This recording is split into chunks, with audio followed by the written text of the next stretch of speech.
যেমন এই যে 9টা দিন জগন্নাথ মাসির বাড়িতে আছে, জানো তো? জগন্নাথ কায়দা করতে গিয়ে আমার গুন্ডিচা মাসির বাড়িতে বন্দী হলো 9টা দিন। এই পৃথিবী যতদিন থাকবে, জগন্নাথ ধাম পুরী ধামে জগন্নাথ যতদিন থাকবে, যত মহামারী হোক না কেন, কিন্তু 9টা দিন মাসির বাড়ি জগন্নাথকে যেতেই হবে। কেন? 18টা ছেলে হারিয়েছে এই গুন্ডিচা, একটা নয় দুটো নয়, 18টা ছেলে হারিয়ে পাগলিনীর মতো কেঁদে কেঁদে অন্ধ হয়ে বসেছিল। তো জগন্নাথ মন্দিরে থাকতে পারলো না। জগন্নাথ এসে একদিন ডাক দিয়েছিল মা, চমকে উঠেছিল গুন্ডিচা, চমকে উঠেছিল। কে? এই পৃথিবীতে মা বলে ডাকার তো কেউ নেই।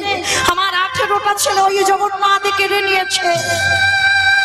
আর সেই 18টা ছেলের মাথা দিয়ে 18টা থাম্বা তৈরি হয়েছে, তাতে হয়েছে 18 নালা। মনে রেখো মা, জগন্নাথ দর্শন করলে হবে না। যারা পুরী ধামে গেছেন, অনেকবার হয়তো পুরী ধামে গেছেন, কিন্তু জগন্নাথ দেখবার আগে তাকে একটা জিনিস দর্শন করতে হবে, তবে জগন্নাথ দেখার ফল হয়, যেটা হলো পুরী ধামে 18 নালা। এই অনেক ভক্তরা বাবা আমরা দেখি না 18 নালা, আগে ওটাকে দেখতে হবে। কিন্তু মায়েরা আপনারা হয়তো দেখতে পান না, পরে গাড়িতে করে আসেন।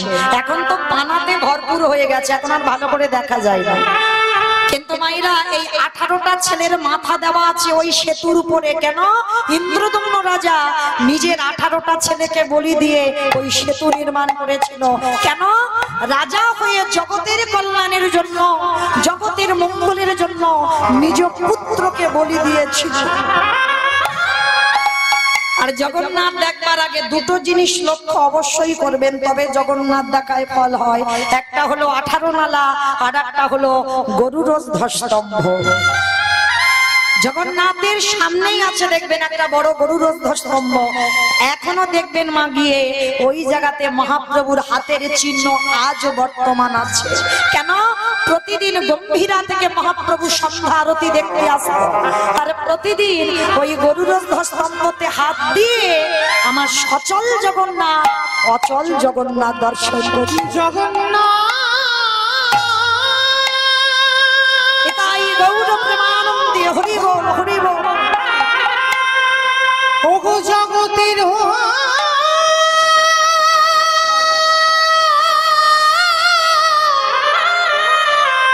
জগতের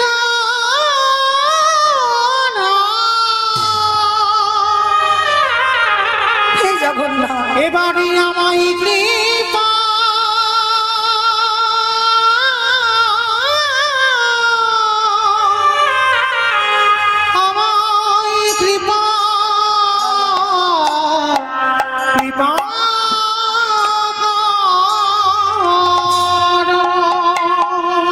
সেই 18টা ছেলে হারিয়ে গুন্ডিচা আমাকে দিয়েছিল। জগন্নাথ মন্দিরে কাঠ হয়ে থাকতে পারলো না, অচল হয়ে থাকতে পারলো না, ছুটে এলো ওই গুন্ডিচা মার ঘরে। যেই না মা বলে ডেকেছে, সর্বঙ্গে জগন্নাথের হাত বুলাচ্ছে। কে তুই? আমার তো একটাও ছেলে মা বলে ডাকার নেই, সত্যি করে বল তুই কে? মা, আমি তোমার জগন্নাথ। চলে যা। কেন এসেছিস আমার কাছে? দেখতে এসেছিস আমি কত সুখে বসে আছি পুত্র হারিয়ে। মা, কারোর যদি একটা ছেলে চলে যায়, আর একটা ছেলেকে কি ভালোবাসে না? পারবি আমার সন্তান হয়ে আমার কাছে থাকতে? পারবি আমার হাতের রান্না খেতে? আর আপনারা জানেন মা, মায়ের পরেই মাসিরই জায়গা এই জগতে। মায়ের মতো করে একজনই ভালোবাসে, সেটা হলো মাসি। জগন্নাথ সেই দিন গুন্ডিচা মাসিকে ধরে বলেছিল, আজকে থেকে তুমি হবে আমার মায়ের পরের জায়গা মাসি। কথা দিলাম মা, পৃথিবী যতদিন থাকবে, আমি যতদিন এই জগন্নাথ ধামে থাকবো, এই পুরী ধামে থাকবো, শ্রীক্ষেত্রে থাকবো, আমি 9টা দিন, পৃথিবী লয় প্রলয় হয়ে গেলেও আমি 9টা দিন তোমার কোলে বসে তোমার হাতের রান্না আমি নিজে মুখে সেবা করব। জগন্নাথকে ধরে বলেছিল, জগন্নাথ তুই আসবি? আসবো মাসি, আমি কথা দিলাম এই পৃথিবী যতদিন থাকবে আমি তোমার কাছে 9টা দিন, কেউ আমায় ধরে রাখতে পারবে না। আমি আমার 9টা দিন আমার গন্তব্যস্থল থেকে আমি তোমার কাছে তোমার হাতের রান্না আমি 9টা দিন সেবা করবো। আজও সেই কথা জগন্নাথ রেখেছে। আজও ভক্তরা এখনো নিয়ম পালন করে। আমার জগন্নাথ ভক্তের ডাকে মাসির বাড়ি চলে যায়। তাহলে লক্ষ্য করেন, ভক্তই একমাত্র পারে ভগবানকে জব্দে ফেলে দিতে, আর অন্য কেউ পারবে না। যার জন্য 9টা দিন পরে থাকতে হলো নিজের মন্দির ছেড়ে আমার গুন্ডিচা মাসির ঘরে। চতুর্মুখী ব্রহ্মারও বাবা মতিভ্রম হয়েছিল যে কৃষ্ণ যদি ভগবান হবে তাহলে কৃষ্ণ গরু চড়াবে কেন? কৃষ্ণ যদি ভগবান হবে ব্রজ রাখালদের কাঁধে চড়ে ওই যে গরু গরু খেলবে কেন? বিনোদ খেলা খেলবে কেন? কৃষ্ণ যদি ভগবান হবে ব্রজ রাখালদের এঁঠোগুলো মুখ থেকে কেড়ে নিয়ে খাবে কেন? মানে মনের ভিতরে বাবা একটা কৌতূহল যে কৃষ্ণ কোনোদিন ভগবান হতে পারেন না। আর এই কৌতূহলটা জানাবার জন্য, কৃষ্ণকে বুঝবার জন্য কৃষ্ণের যত গরু বাছুর, কৃষ্ণের যত বন্ধু আমার ব্রহ্মা চুরি করেছিল। এই কাহিনীটা আপনারা জানেন। ব্রহ্মা গোমাতাকে চুরি করেছিল, ব্রজ রাখালদের চুরি করেছিল। আচ্ছা বাবা, যা যা বিশ্ব ব্রহ্মাণ্ডে ঘটে সবই তো তার ইশারাতে ঘটে, এটা মানেন তো নাকি মানেন না? যা যা কিছু ঘটে, যা কিছু পৃথিবীতে যা যা কিছু ঘটনা ঘটবে সবটাই কিন্তু আমার ভগবানের ইচ্ছা। আর ভগবানের ইচ্ছা না হলে একটা গাছের পাতা পর্যন্ত নড়ে না। তাহলে আজকের এই যে ব্রহ্মার চুরি বৃত্তিটা এলো, তাহলে এটাও তো বাবা নিশ্চয়ই আমার ভগবানের ইচ্ছা ছিল, যার জন্য আজকে চুরি বৃত্তিটা এসেছিল। কিন্তু কেন ভগবান ব্রহ্মার মধ্যে এই চুরি বৃত্তিটা দিল? তারও একটা কারণ আছে। কারণটা কি জানো? যেদিন আমার কৃষ্ণ নন্দালয়ে নন্দ উৎসব হচ্ছে, যশোদার কোলে বসে গোপাল ক্ষীর স্বর্ণনি মাখন খাচ্ছে, ব্রজমারা দেখে বলেছিল, আহারে যদি আমরাও গোপালের মা হতাম তাহলে গোপালকে বোধহয় একদিনের জন্য কোলে নিয়ে আমরাও স্তনদুগ্ধ পান করাতাম। ভক্ত বাৎসল্য ভগবান মনে রাখবেন। ভগবান বারে বারে বলেছে, যে আমারে চাই তারে আমি চাই, যে আমারে না চাই তারে আমি না চাই। তাহলে ব্রজমারা যেই না বলল একটা দিন কি কৃষ্ণকে ছেলে রূপে পাবো না, ভগবান বলেছিল, ওই খেলতে খেলতে বলেছিল, তথাস্তু মা, কোনো না কোনো দিন আমি তোমাদের ঘরে সন্তান হয়ে যাব। সেই ভগবান আজ ব্রহ্মার মধ্যে ওই চুরি বৃত্তি দিল। আরে ব্রহ্মা যখন ব্রজ রাখালদের চুরি করল, আমার কৃষ্ণ দয়াময় আজ নিজের দেহ হতে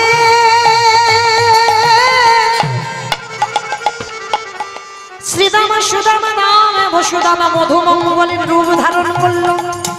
ধবলি শ্যামলি কালী কমলি হলো, মানে গোমাতাও হয়েছে কৃষ্ণ। আরে ভগবান ওই রাখালেদের রূপে ধরে আমার ব্রজ মায়ের কোলে বসে আজ ক্ষীরি সারে নবনী মাখন সেবা করে আমার ভগবান।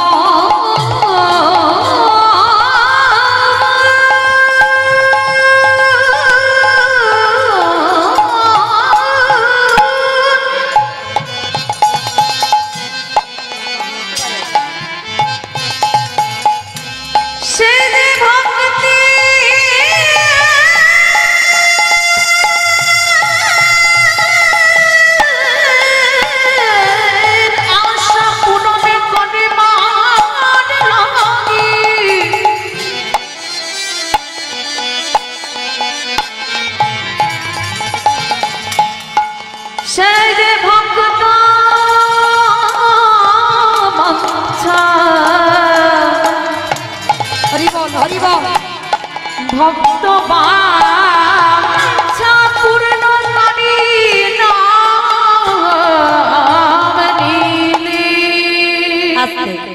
বছর রাখাল হয়েছে, যে যার মার কোলে বসে ক্ষীরদাসর নবনী মাখন সেবা করেছে, ভক্তের মনোবাসনা পূর্ণ হলো, আর এদিকে ব্রহ্মার দর্প চূর্ণ করা হলো।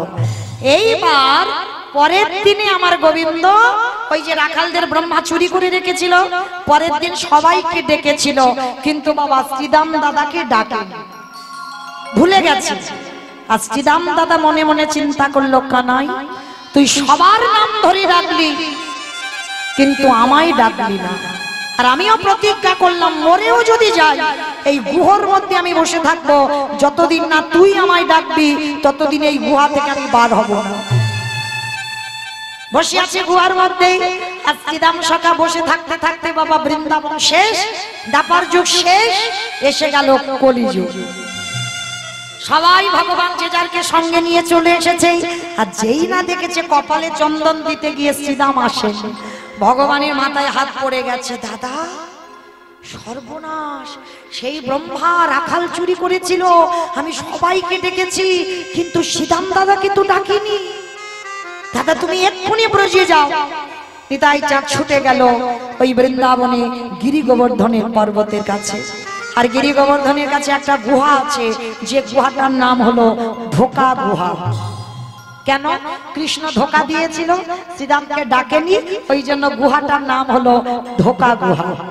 এইবার পাথরটা সামনে ঢাকা দেওয়া আছে, এইবার নিতাই চাঁদ শুনতে পাচ্ছে কে যেন ভিতরে বসে কৃষ্ণ কৃষ্ণ কৃষ্ণ কৃষ্ণ কৃষ্ণ কৃষ্ণ কৃষ্ণকে কৃষ্ণ কৃষ্ণ কৃষ্ণ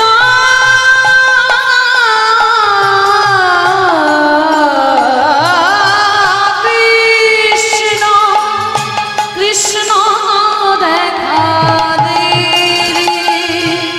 নিতাই চাঁদ তাড়াতাড়ি করে পাথরটা সরিয়ে বাবা দেখে না ইহা বড় একটা লম্বা লোক বসে আছে। কেন? সত্যযুগের মানুষ 21 হাত, যে যার হাতে 21 হাত সত্যযুগে। ত্রেতা যুগের মানুষ হচ্ছে 14 হাত, দাপারের মানুষ হচ্ছে 7 হাত, আর কলির মানুষ হচ্ছে যে যার হাতের 3.5 হাত। তাহলে নিতাই চাঁদ 3.5 হাত, আর শ্রীদাম দাদা তো এখনই জন্ম নেয়নি, এখনো সেই দাপরেতে আছে, তার মানে 7 হাত মানুষ। তা নিতাই চাঁদ যেই না হাত ধরে টেনে বের করেছে বাবা, নিতাই চাঁদ যেন শ্রীদাম দাদার কাছে বেটে হয়ে গেছে। মানে একটা ছোট ছেলে দাঁড়িয়ে আছে, আর 7 হাত লম্বা শ্রীদাম সখা। নিতাই চাঁদ যেই না তাকাচ্ছে, ওরে বাবা এত লম্বা লোক। মনে পড়ে গেল ওটা তো দাপর যুগে এখন আসি, এ তো ফিরে এখনো আসেনি। আমার শ্রীদাম দাদা বলছে, এই যে তুমি কে? তোমাকে তো কোনোদিন আমি দেখিনি, আর কেন বা তুমি গুহা থেকে আমার টেনে বের করলে? সে কি রে শ্রীদাম, আমায় চিনতে পারছিস না? আমি হলাম তোর বলাই দাদা। ওমা, তুমি আমার বলাই দাদা, তাই এইটুকু হয়ে গেলে কেন? মানে আরে বোকা, এটা তো বৃন্দাবন দাপর যুগ নয়, এটা কলিযুগ। আমি ব্রজের বলাই ছিলাম, আর কলিকালে আমি নিতাই চাঁদ হয়েছি। ও, তা তুই যদি আমার নিতাই চাঁদ হলে, তাহলে আমার কানাই কই? কানাই কই জানিস? শোন, কানাই কোথায় আছে জানিস? এসেছে ব্রজের বাঁকা, কালো সখা দেখবি। আমা উলু কই দাও একটু। আমাদের সোনার নদীয়া উলু ধ্বনি এসেছে ব্রজের বাঁকা, এসেছে ব্রজের বাঁকা, কালো সখা দেখবি আয়। আমাদের সোনার নদিয়া এসেছে ব্রজের বাঁকা, কালো সখা দেখবি আয়। আমাদের সোনার নদিয়া এসেছে ব্রজের বাঁকা, এসেছে ব্রজের বাঁকা, কালো সখা দেখবি আয়। আমাদের সোনার নদিয়া ও তার কালো বরণ নাই, ও তার কালো বরণ নাই, ও তার কালো বরণ নাই, কালো বরণ নাই। ও যে রাহি অঙ্গে অঙ্গ দিয়ে গৌর হলো তার। একেবারে দেখে যা, দেখে যা,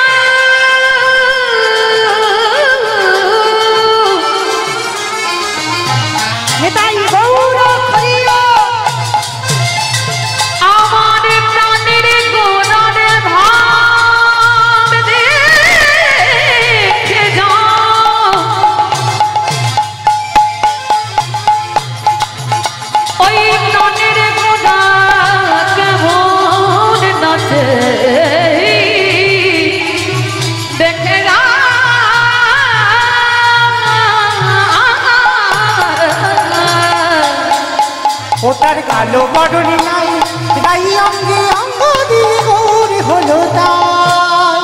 ও তারে রং ফিরেছে ঢং ফিরেছে, রং ফিরেছে ঢং ফিরেছে, রং ফিরেছে ঢং ফিরেছে। ও তার রং ফিরেছে ঢং ফিরেছে। তারে এখন চেনা দায়, আমাদের সোনার নদিয়ায় এসেছে ব্রজের গঙ্গা, এসেছে ব্রজের গঙ্গা, কালো শাখা দেখবি আমায়, আমাদের সোনার নদিয়া। আমাদের সোনার নদিয়া, আমাদের সোনার নদিয়া, আমাদের সোনার আমাদের সোনার নদিয়া। এইবার ফিরে এলো, কিন্তু অত 7 হাত আর 3.5 হাত, কত আপ ডাউন কি করবে? নিতাই চাঁদ সিদাম দাদার কাঁধে উঠেছে, আর যেই না কাঁধে উঠে বাবা এমন করে চাপ দিয়েছে, সে 7 হাত থেকে 3.5 হাতে চলে এসেছে। এসে কি করেছে বাবা? যেই না মহাপ্রভুর কাছে এসেছে, আমার মহাপ্রভু বলছে, দেখো শ্রীরাম, এইভাবে তো একটা মানুষ একটা যুগ থেকে আর একটা যুগে আসতে পারে না। কি করতে হবে? তোমাকে আবার জন্ম নিতে হবে। কোথায়? চলে যাও হুগলি জেলায় খানাকুলে, তোমার নাম হবে নতুন করে শ্রীরাম নয়, তোমার নাম হবে অভিরাম ঠাকুর। তো হুগলি জেলায় শুধু তারকেশ্বর নয়, এই খানাকুলে শ্রীপাঠ আছে, অভিরাম ঠাকুরের শ্রীপাঠ।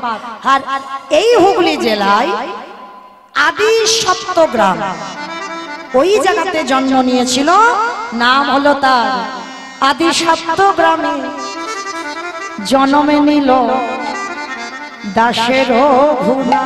আদি সপ্তগ্রামে জন্ম নিল দাসের ঘুনা। আদি সপ্তগ্রামে জন্ম নিল দাসের ঘুনা। আজি উলুধ্বনি হরিধ্বনি করিলা ধ্বনি ধ্বনি ধ্বনি, আজি উলুধ্বনি হরিধ্বনি করিলা আজি উলুধ্বনি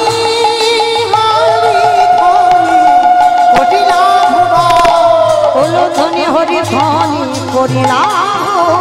ঢাকে বাজে ঢোলকে বাজে মাদলেরই রোল, ঢাকে বাজে ঢোলক বাজে মাদলেরই বোল, ঢাকে বাজে ঢোলকে বাজে মাদলেরই রোল। ঢাকে বাজে ঢোলক বাজে মাদলেরই বোল। ওই না পাড়া প্রতিবেশীগণ আনন্দিত মন, পাড়া প্রতিবেশী গণের আনন্দিত মন। তাদের আনন্দ যার ধরে না, দেখো আনন্দ ধনে না, আনন্দ যার ধরে না, আজ আনন্দ ধনে না, ভক্তির জন্মেতে আনন্দ ধরে না। ওই ভক্তির জন্ম দেখে আনন্দ ধনে না। শুভ দিন শুভক্ষণ শুভ লগ্নে এই আদি সপ্তগ্রামের মাটিতে ওই হিরণ্য দাসের গোবর্ধন ওই হিরণ্য দাসের ঔরসে নয়, গোবর্ধন দাসের ঔরসে জন্ম নিল আমার রঘুনাথ দাস। তবে বাবা অনেক সাধ্য সাধনা করে ছেলেটাকে পাওয়া, এ যেমন তেমন ছেলে নয়। দেখবেন মাইরা, যে বাড়িতে অতুল সম্পত্তি থাকে, গাড়ি বাড়ি টাকা পয়সা সোনা দানা সব আছে, কিন্তু বাবা যে বাড়িতে একটা সন্তান না থাকে, হাজার সুখী হলেও সে বাড়িতে কোনোদিনই সুখ পাওয়া যায় না। প্রত্যেকটা আমরা মা জাতীয় আছি, দেখবেন যদি পরপর কন্যা সন্তান হয়, একটা পুত্রের জন্য 7 ঠাকুরের কাছে মানত করি, করি না? অবশ্যই করি, একটা যেন পুত্র সন্তান হয়। কেন গো মানতটা করি? ছেলে বৌমার হাতের রান্না ভাত খাবে, হ্যাঁ, উল্টে তোমার রেঁধে খাওয়াতে হবে, এইটা তৈরি হয়ে থাকতে হবে। তাহলে কি ছেলে মুখে আগুন দেবে? না। ছেলে পিণ্ড দেবে? না। তাহলে ছেলে কেন? ভগবানের কাছে ভিক্ষা করে আরতি করতে হবে, প্রভু আমার চাকরিওয়ালা ছেলে চাই না, আমার ডিগ্রিওয়ালা ছেলে চাই না, ছেলে যদি দিতে হয় আমার একটা কৃষ্ণ বলা পাখি দাও। কি গো, এখনকার দিনে একটা নেতাজি হয় না, একটা বিবেকানন্দ হয় না, একটা রবীন্দ্রনাথ হয় না। কেন হয় না? বীজও ভালো নয়, মাটিও ভালো নয়, তো হবে কি করে? বীজেরও গন্ডগোল, মাটিরও গন্ডগোল, তাহলে কোনোদিন হবে ভালো সন্তান? বিশেষ করে আগে মাটিটাকে ভালো হতে হবে। কোন মাটি? আউসবেরিয়ার মাটি না, বাবা হলো বীজ, মা হলো ক্ষেত্র বা মাটি।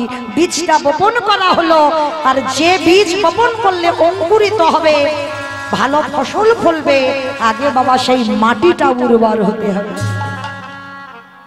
তা আজকের এই রঘুনাথকে অনেক সাধ্য সাধনা করে পেয়েছিল।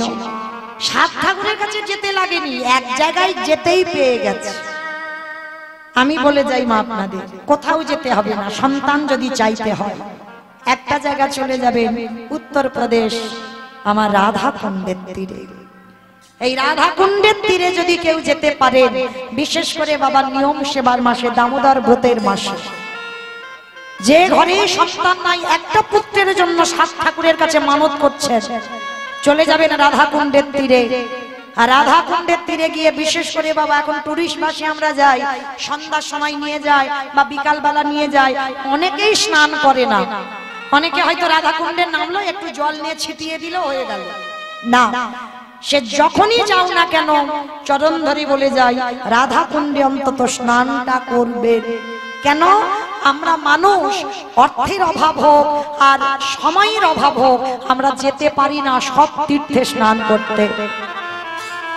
অনেকের হয়তো পয়সার অভাব নাই, সময়ের অভাব, যেতে পারি না তীর্থে। কিন্তু যদি কোনো তীর্থে না যাও, যেতে হবে না কেদারনাথ, বদ্রীনাথ, কোথাও যেতে হবে না, চলে যাবে রাধা কুণ্ডের তীরে, বৃন্দাবন। আর ওই রাধা কুণ্ডে স্নান মানে সমস্ত তীর্থে স্নান হয়ে যাবে। কেন? ভগবান কৃষ্ণ যেদিন পাপী হয়েছিল, অপরাধী, মানে মহা পাপ করেছিল কৃষ্ণ। মানে ভাবতে পারছো, শুধু আপনারা আমরা পাপ করি না, আমার বেটা কৃষ্ণ পাপ করে। পাপ করেছিল, কি পাপ না? অরিষ্টাসুরকে বধ করেছিল, মানে একটা অসুরকে বধ করেছিল। হ্যাঁ, আর এই অসুরটা কি করেছিল জানো? কৃষ্ণের গাভীগুলো ছিল ধবলি, শ্যামলী, কালী, কমলী, মঙ্গলী, আর এদেরই ভিতরে ওই অরিষ্টাসুর একটা গোমাতার রূপ ধারণ করে প্রবেশ করেছিল। কিন্তু কৃষ্ণ চিনল কি করে যে ওটা অসুর? সবার মধ্যে মিলে আছে তো চিনতে পারবে না, কিন্তু কৃষ্ণ চিনল কি করে? প্রত্যেকটা গাভী চলছে, প্রত্যেকটা গাভীর ছায়া পড়ছে মাটিতে, কিন্তু অরিষ্টাসুরের ছায়া মাটিতে পড়ছে না। তখনই কি করেছিল কৃষ্ণ? ওই গাভীটাকে নিয়ে বনবন করে তিনবার একেবারে ঘুরিয়ে মাটিতে আছাড় দিয়ে শত্রুতা করে এসেছিল কৃষ্ণকে মারবে বলে, কিন্তু কৃষ্ণ মারলো, মেরে বাবা সেই গরুর পায়ের খুরটা, মানে যেটাকে বলছে গোষ্পদ, ওই গোষ্পদের চিহ্নটা ভগবান চরণে রেখে দিয়েছে।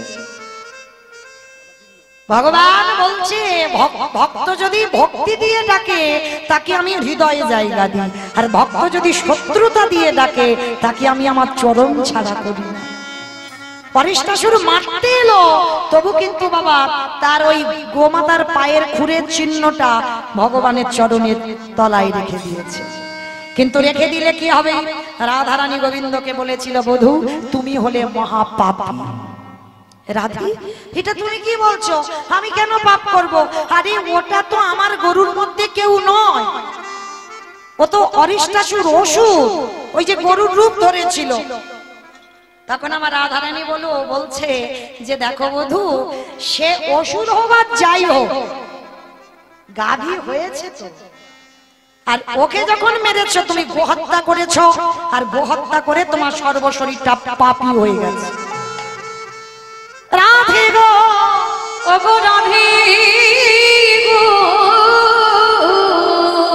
তুমি আমার করুণাময়ী, প্রেমময়ী, মানময়ী রাধে, প্রেমময়ী রাধে।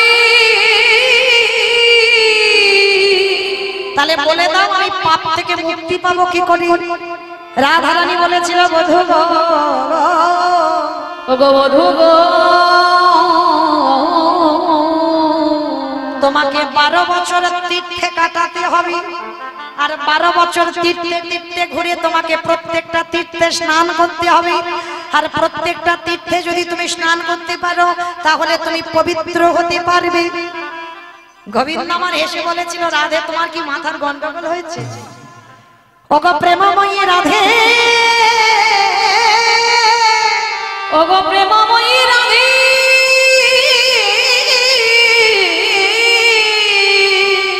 যাকে আমি একে পলক না দেখলে থাকতে পারি না, যে আমার মনের কুঠারিতে বসে আছে, যে আমার ধ্যানে জ্ঞানে সর্বস্ব, তাহলে তুমি বললে কি করে আমি 12 বছর তীর্থে তোমাকে হারিয়ে থাকবো?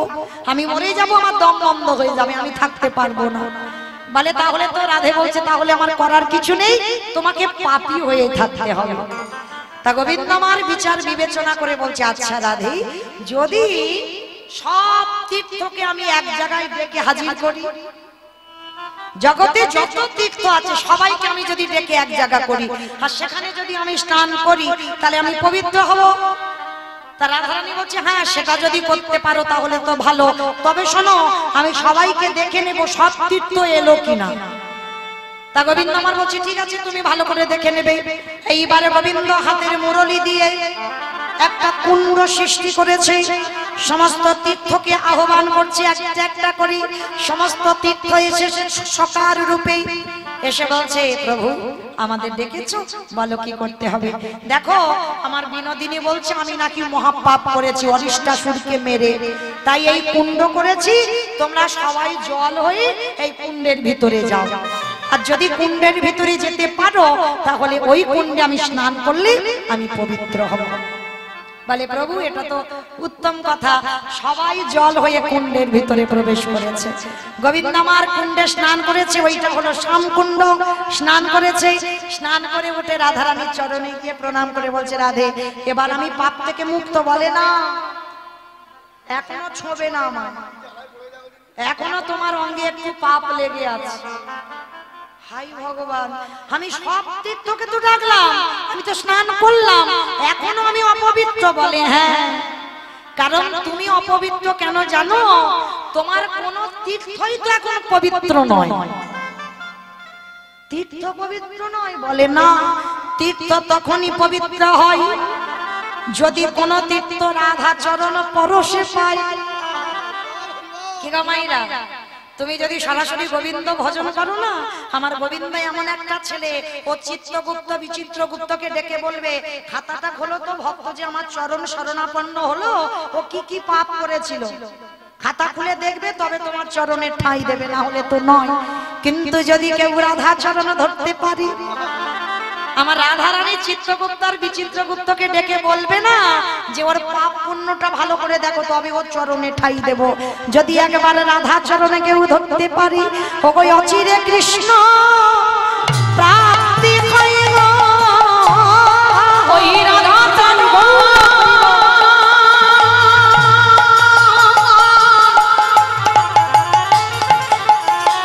চরণ শরণ নিলে অচিরে কৃষ্ণ প্রাপ্তি হয় গো। তাকে চরণ ছাড়া করে না গো, অচিরে কৃষ্ণ প্রাপ্তি হয় গো। তাকে চরণ ছাড়া করে ওই অচিরে কৃষ্ণ প্রাপ্তি হয় গো। আমার বলতে যা কিছু আছে অচিরে কৃষ্ণ প্রাপ্তি হয় গো। ছাড়া করি না, অচিরে কৃষ্ণ প্রাপ্তি হয় গো। এইবার লক্ষ্য করে দেখেন সমস্ত দিক থেকে আবার ডাকতে হবে। কিরকম? রাধারানী হাতের কনকন দিয়ে একটা কুণ্ড তৈরি করেছে, আবার তীর্থ এসেছে। কারণ গোবিন্দ আমার বলেছিল রাধে আবার তীর্থের কি ডাকার প্রয়োজন আছে, মাঝখান থেকে একটা ছিদ্র করে দি, ওপারের জল এপারে চলে আসবে। বলে দাঁড়াও, ও জলটা তো পাপী জল, ও জলটা তো পাপী, তাহলে ও জল এদিকে এলে এ জলও তো পাপী হয়ে যাবে। আবার ডাকো, আবার তীর্থকে ডেকেছে। সমস্ত তীর্থ আমার রাধা চরণ পরশ করেছে, আর যেই না রাধা চরণ পরশ করে কুণ্ডে প্রবেশ করেছে সেইটা হলো রাধা কুণ্ড। তাহলে কি বুঝলাম? কোন তীর্থে যাওয়ার দরকার নাই, সরাসরি চলে যাও রাধা কুণ্ডে। যদি একবার স্নান করতে পারো, সে রাত 12টা হোক, রাত 10টা হোক, সকাল 6টা হোক, যখনই ডুববে তোমার যদি জীবনে কোনো পাপ থাকে তুমি সকল পাপ থেকে তুমি মুক্তি পেয়ে যাবে। তো রাধা কুণ্ডে স্নান করে ওই ভিজে কাপড়ে রাধারানীর কাছে আঁচলটা পেতে নয়ন জলে একবার আরতিটা জানিও রাধে আমার বংশে এমন একটা পুত্র দাও, যে পুত্র যেন আমার বংশে কৃষ্ণ বলা পাখি হয়। যদি চাইতে পারো তাই মনোবাক্যে একবার, আমার বিশ্বাস আমি হরিবাসরে দাঁড়িয়ে বলে যাচ্ছি, যদি ভজন তার সঠিক হয়, আমার রাধারানী একটা কৃষ্ণ বলা সন্তান তার ঘরে পাঠাবে পাঠাবে পাঠাবে। এইবার লক্ষ্য করে দেখেন, সেই রাধা কুণ্ডের তীরে হিরণ্যদাস আর গোবর্ধন দাসেরা দুই ভাই, মানে এদের দুই ভাইয়ের এত মিল, ঠিক রাম লক্ষ্মণ ভরত শত্রুঘ্নর যেমন মিল, রামের কথা বললেই লক্ষ্মণের কথা এসে যায়, ঠিক এই রকম এই হিরণ্য দাস আর গোবর্ধন দাস এরা দুই ভাইয়ের এই রকম ব্যবহার ছিল। তা দুই ভাই কাছে রাধা কুণ্ডের তীরে রাধা রানীর কাছে ভিক্ষা করে চেয়েছিল। হিরণ্য দাস নয়, গোবর্ধন দাসের ঔরসে এসেছিল। আজকেই নাম হলো তার রঘুনাথ দাস। কিন্তু রঘুনাথ দাস ছোটবেলায় থেকে বাবা বৈরাগ্য ভাব। বৈরাগ্য ভাব মানে আমার বৈরাগ্য মানে কি?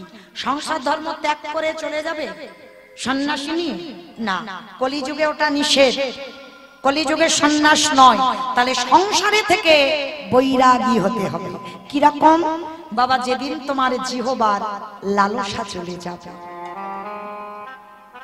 রবিবার এলে যে মাংস কষা করতে হবে এই লালসা থাকবে না। কোন রকমের পেটটা ভরার মতো একটু আলু সিদ্ধ অন্ন হলেই হয়ে যাবে। মানে আহামরি যে তরি তরকারি করতে হবে অন্ন ব্যঞ্জন প্রয়োজন নেই, কোন রকমের পেট ভরার মতো।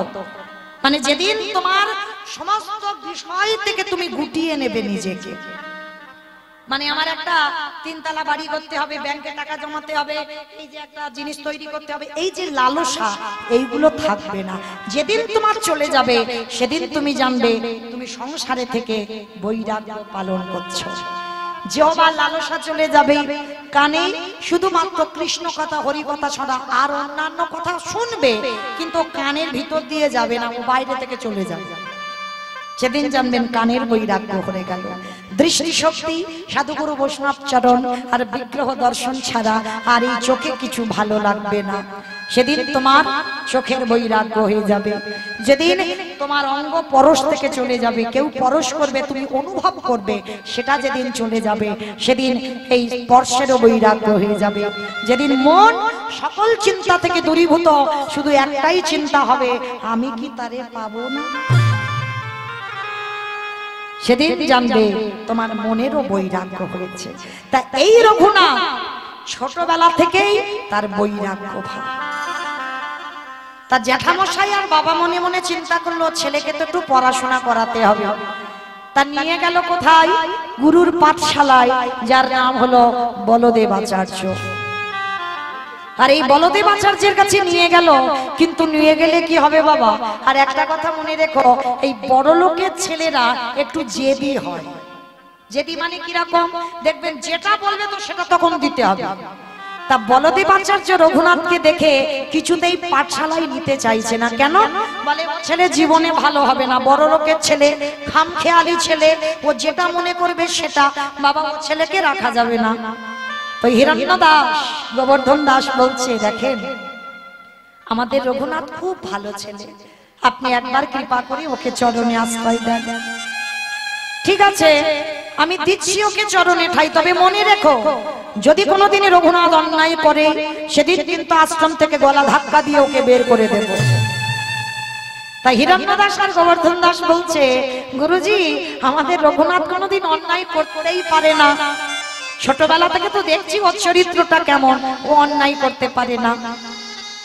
আশ্রমে রেখে বাবা জ্যাঠা চলে গেল। অন্যান্য পড়ুয়ারা তারা সবাই খেলাধুলা করে, হাসি ঠাট্টা করে, কত গল্প গুজব, মারামারি পিটাপিটি করে, কিন্তু রঘুনাথ পাঠশালায় গুরুদেব ভাগবত নিয়ে বসে। রঘুনাথ সবার সামনে, ছোট্ট 5 বছরের রঘুনাথ সবার সামনে বসে থাকে। এই জায়গাটা মায়ের একটু মন প্রাণ দিয়ে আস্বাদন করবে। আমরাও একটা মা, আমাদের সন্তান আছে, তৈরি করতে পারলাম না, কিন্তু রঘুনাথ ছোটবেলা থেকে তার ভাবটা দেখে। 5 বছরের রঘুনাথ বসে আছে, ভাগবত পাঠ করছে বলদেবাচার্য গুরুদেব। সমস্ত পড়ুয়ারা কত গল্প করছে, কত হাসি ঠাট্টা মারামারি করছে, আর রঘুনাথ ওই ছোট্ট ছেলে সবার সামনে বসে বসে নয়ন জলে মুখ ভাসিয়ে কাঁদছে। বলদেব আচার্য তো অবাক হয়ে গেল, আরে বাবা, আমি ভাগবত পড়ছি এত কঠিন, এ কি বুঝতে পারছি, এত কাঁদছি কেন? তার রঘুনাথকে ডেকেছে গুরুদেব, রঘুনাথ এখানে এসো তো বাবা, আমার কাছে এসো। একটা কথা মনে রাখবে বাবা, যারা জ্ঞানী ব্যক্তি হয় তারা কোনোদিন কাউকে তুই বলে সম্বোধন করে না। কেন? যারা শিক্ষা দেবে তাদের নিজের যদি শিক্ষাটা না থাকে, তাহলে বাবা তারা শিক্ষাটা দিয়ে কি করবে? সে ছোট হোক আর বড় হোক, প্রথম দর্শনে বাবা কোনোদিন তুই বলে সম্বোধন হয় না। গুরুদেব ছোটবেলা থেকে ছোট বাচ্চাদের শেখাচ্ছে, তো রঘুনাথকে ডেকেছে, বাবা আমার কাছে এসো তো দেখি। যেই না রঘুনাথকে কাছে ডেকেছে, রঘুনাথ কি করেছে? মাটিতে শুয়ে পড়ে দণ্ডবত প্রণাম।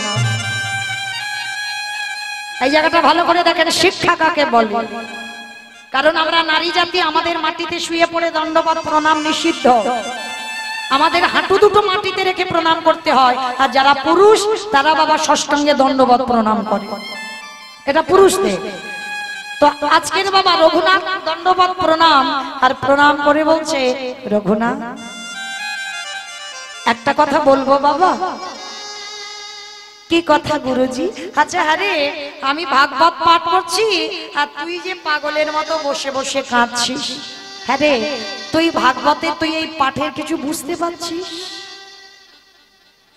রঘুনাথ বড় জোর করে বলছে, গুরুদেব আমি কিছু বুঝতে পারছি না। ঠিক, তাহলে বুঝতে পারছিস না, তাহলে অত পাগলের মতো কাঁদছিস কেন? গুরুদেব আমি কাঁদছি একটাই কারণ, আমি কি তারে পাবো না? বলো না গুরুদেব, আমি কি তারে পাবো না? হে বাবা, এইটুকু ছেলে তোর এত আকুলতা, তোর হৃদয়ে এত প্রেম, এত আকুলি বিকুলি ভগবানকে পাবার জন্য। বাহ বাহ বাবা বাবা, ভেবেছিলাম তুই বড় লোকের ছেলে, খামখেয়ালি হবি, আশীর্বাদ করলাম বাবা তোর কৃষ্ণ দর্শন হবে। কেন হবে? যার হৃদয়ে এত আকুলি বিকুলি থাকে, যার হৃদয়ে এত আকুলতা থাকে ভগবানের জন্য, তার তো দর্শন হতেই বাধ্য। এই জায়গাটা মনে রাখবেন বাবা, এই জায়গাটার কথা, হৃদয়ে আকুলতা লাগবে। শ্রী শ্রী রামকৃষ্ণ পরমহংসদেব, তার একটা শিষ্য ছিল নরেন। নরেন প্রশ্ন করেছিল, গুরুদেব ভগবানকে পেতে গেলে কি করতে হবে গো? ভগবান যে পাবো, আমার মধ্যে কি রকম অনুভব হবে, আমি বুঝবো ভগবান পেয়ে যাব? তা তখন ঠাকুর বলেছিল, চল একটা জায়গা নিয়ে যাই। ঠাকুর তো দক্ষিণেশ্বর কালীবাড়িতে থাকে, আর ওই কালীবাড়িতে গিয়ে বাবা ওই যে গঙ্গার জল যাচ্ছে, গঙ্গায় নেমেছে ঠাকুর শিষ্যকে নিয়ে। নেমে কি করছে, নরেন জলে একটা ডুব দে তো। যেই না বাবা ডুব দিয়েছে, ঠাকুর কি করেছে, মাথাটা নিয়ে ওই জলের তলায় চেপে ধরে, মানে চেপে ধরে চুপ করে দাঁড়িয়ে আছে। আচ্ছা বলো তোমা, কেউ যদি জলে ডোবে আর কেউ যদি মুখটা নিয়ে চেপে ধরে থাকে, তার কি অবস্থা হবে? মানে ছটফট করবে না? একেবারে ছটফট করছে যখন, তখন আমার ঠাকুর হাতটা ছেড়ে দিয়েছে, নরেন একেবারে ঠেলে উঠে বাবা একেবারে হাঁপাতে হাঁপাতে বলছে, এই জন্য বলে তোমার পাগল, আর একটু হলে তোমার প্রাণটা বেরিয়ে যেত। আমি তোমাকে জিজ্ঞাসা করলাম ভগবান পেতে গেলে আমায় কি করতে হবে, আমার কি অনুভব হবে, আর তুমি আমার জলের তীরে এনে আর জলে ডুবিয়ে ধরেছো, এ তোমার কি রকম পাগলামি? তা ঠাকুর হাসছে আর বলছে, এই দেখ আমি পাগল নয় শালা, তুই পাগল। ঠাকুর তো সবাইকে শালা শালা বলতো, কোন শালা গো? বউয়ের ভাই শালা না, পাঠশালা না, গোশালা না, তাহলে কোন শালা? শা মানে মুক্তি, লা মানে নৌকা, মুক্তির নৌকাতে ঠাকুর পারাপার হয়ে যাবে, ওই জন্য সবাইকে শালা শালা বলে ডাকতো। তার নরেনকে বলছে, তুই শালা, আমি পাগল নয়, তুই পাগল। কেন? আমি কি করে পাগল হলাম? বলে পাগল না, শোন, তুই আমার কাছে জানতে চাইলি ভগবান যে পাবো আমার অনুভবটা কি হবে, ওই জন্য তো জলের তলায় তোর মাথাটা চেপে তুমি জানো চেপে ধরেছিল আমি তো মরে যেতাম। আচ্ছা নরেন বল তো দেখি, যখন তোর ওই মাথাটা নিয়ে আমি জলের তলায় চেপে ধরেছিলাম তোর কি রকম হচ্ছিল? মানে হাসি পাবে না বাবা, আর রাগও ধরবে না? হ্যাঁ বলে শোনো ও পাগল ঠাকুর, যখন তুমি চেপে ধরেছিলে আমার এই বুকটার ভিতরে আঁকু পাকু করছিল, এই যেন বেরিয়ে যায়, এই যেন বেরিয়ে যায়। শোন নরে, যতদিন না তোর ভগবানের প্রতি এইরকম আঁকু পাকু আসবে, যতদিন না ভগবানের জন্য তোর আকুলতা আসবে, ততদিন কোনোদিন তোর ভগবত দর্শন হবে না। নিতাই গৌর প্রেমানন্দে। হরি বল হরি বল। এই জন্য আজকের লীলায় বলদেব আচার্য রঘুনাথকে বলল, তোর হৃদয়ে এত আকুলতা ভগবানের জন্য, পাবি বাবা পাবি, তোর কৃষ্ণ দর্শন হবে। ছোটবেলা থেকে সাধুগুরু বৈষ্ণবদের সান্নিধ্যে থেকে তাদের কৃপা লাভ করেছিল রঘুনাথ। ওই নামাচার্য হরিদাস ঠাকুর লক্ষ হীরাকে উদ্ধার করে এসেছিল বাবা এই বলদেব আচার্যের পাঠশালায়। আর যেই না এসেছে সমস্ত পড়ুয়ারা ছুটে গিয়ে হরিদাস ঠাকুরকে সবাই পঞ্চাঙ্গ প্রণাম, আর রঘুনাথ ছুটে গিয়ে হরিদাস ঠাকুরকে দেখে মাটিতে শুয়ে পড়ে দণ্ডবত প্রণাম। হরিদাস ঠাকুর হাতটা টেনে তুলেছে, ভক্ত চেনা যায় কি করে? ভক্তের নয়নের দিকে তাকালে হাতটা ধরে টেনে তুলেছে। এই তো এই মাটিতে যদি বীজ বপন করা যায় অঙ্কুরিত হবেই হবে। কত বড় কথা বাবা, এই মাটিতে যদি বীজ পোঁতা যায় তাহলে অঙ্কুরিত হবেই হবে। এই তো সেই সরভূমির মাটি, এই তো সরভূমির মাটি পেয়ে গেছে। আর ছোটবেলা থেকে রঘুনাথ দাস নামাচার্য হরিদাস ঠাকুরকে অনুকরণ করত। কিরকম অনুকরণ? যেমন বাবা এই হরিদাস ঠাকুরের মতো কেউ আর নাম জপ করতে পারবে না। সারাদিনে হরিদাস ঠাকুর যে নাম জপ করত জগতে আর কোনো ভক্ত করে দেখাতে পারেনি। আর ওদের মধ্যে এই রঘুনাথ দাস গোস্বামী যে দণ্ডবত প্রণাম করত ত্রিজগতে কোনো ভক্ত করে দেখাতে পারেনি। যেমন সব থেকে বেশি নামের সংখ্যা জপ করত হরিদাস ঠাকুর, ঠিক তদ্রূপ দণ্ডবত প্রণাম করত সব থেকে বেশি এই রঘুনাথ দাস। তা এই রঘুনাথ দাস আজকে সব সময় ছোটবেলা থেকে হরিদাস ঠাকুরকে অনুকরণ করে। অনুকরণ মানে সারা দিনে 24 ঘন্টায় হরিদাস ঠাকুর একবার আহার করত। তার ছোট্ট রঘুনাথ ওই হরিদাস ঠাকুরকে অনুকরণ করে ওই ছোটবেলা থেকে একবার আহার করে, আর কিছু খায় না, সারাদিনে একবার অন্ন সেবা ব্যাস। আবার বাবা ঘুমায় বড় লোকের ছেলে হয়ে, মাথাতে কোনো বালিশ নয়, ধুলার পরে মেছেছে, পরনে একটা বহির্বাস অন্তর্বাস, আর কিছু নয়। কি গো ভক্ত যদি হয়েছ, দামি পোশাক দামি অলংকার তোমার জন্য নয়। ভক্তের লক্ষণ কোনদিন বাবা দামি পোশাক দামি অলংকার সোনা দানা এগুলো ভক্তের লক্ষণ নয়। এগুলোকে ত্যাগ করে দিতে হবে, তবে যদি বাবা তুমি কিঞ্চিত ভক্ত হবার অধিকার অর্জন করো। আজকে রঘুনাথ বাড়িতে ফিরে এলো, পড়াশোনা করে একটু বড় হয়েছে, কিন্তু ফিরলে কি হবে বাবা? সর্বক্ষণ রঘুনাথ যেখানে ওই সাধুগুরু বৈষ্ণবরা আসে, রঘুনাথ ঘর থেকে বেরিয়ে যায়। আবার প্রজারা ছুটে গিয়ে রঘুনাথকে হাতে পায়ে ওই দড়ি বেঁধে ধরে আনে। যেখানে ভাগবত পাঠ হয়, যেখানে হরিনাম হয়, রঘুনাথ ঘর থেকে চলে যায় রাতের অন্ধকারে। বাবা জ্যাঠা মনে মনে সিদ্ধান্ত নিল ছেলেকে ঘরে বেঁধে রাখতে হবে। এইবার কি করেছে? রঘুনাথকে শিকল দিয়ে ঘরে বন্দি করে রেখে দিয়েছে, শিকল দিয়ে বেঁধে রেখেছে, ছেলে যাতে কৃষ্ণ ভুলে যায় আর ওই কৃষ্ণ ভজন করতে যাতে সাধুগুরু বৈষ্ণব সঙ্গ না করে। কে গো মা পারবেন? একবার যদি তোমার ঘরের সন্তান কৃষ্ণকে যদি ভালোবাসে,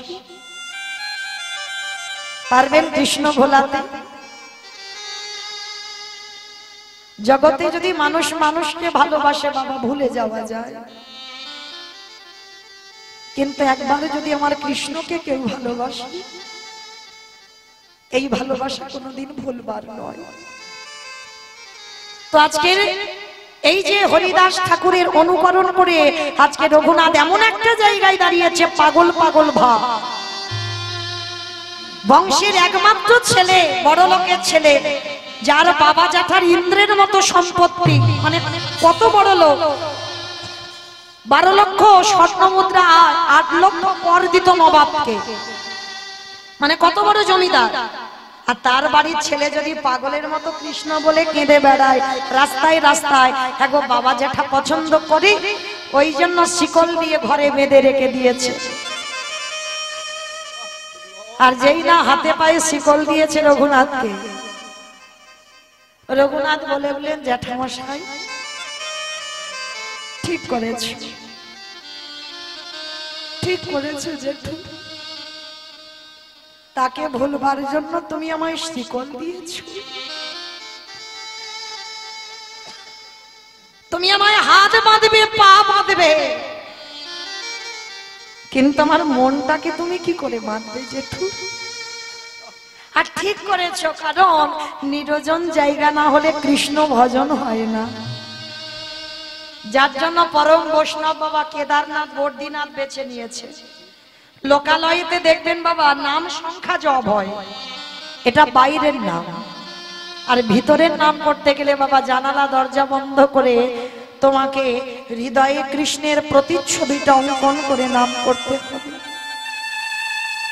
সেই নাম হবে বাবা আসল ঘরের নাম।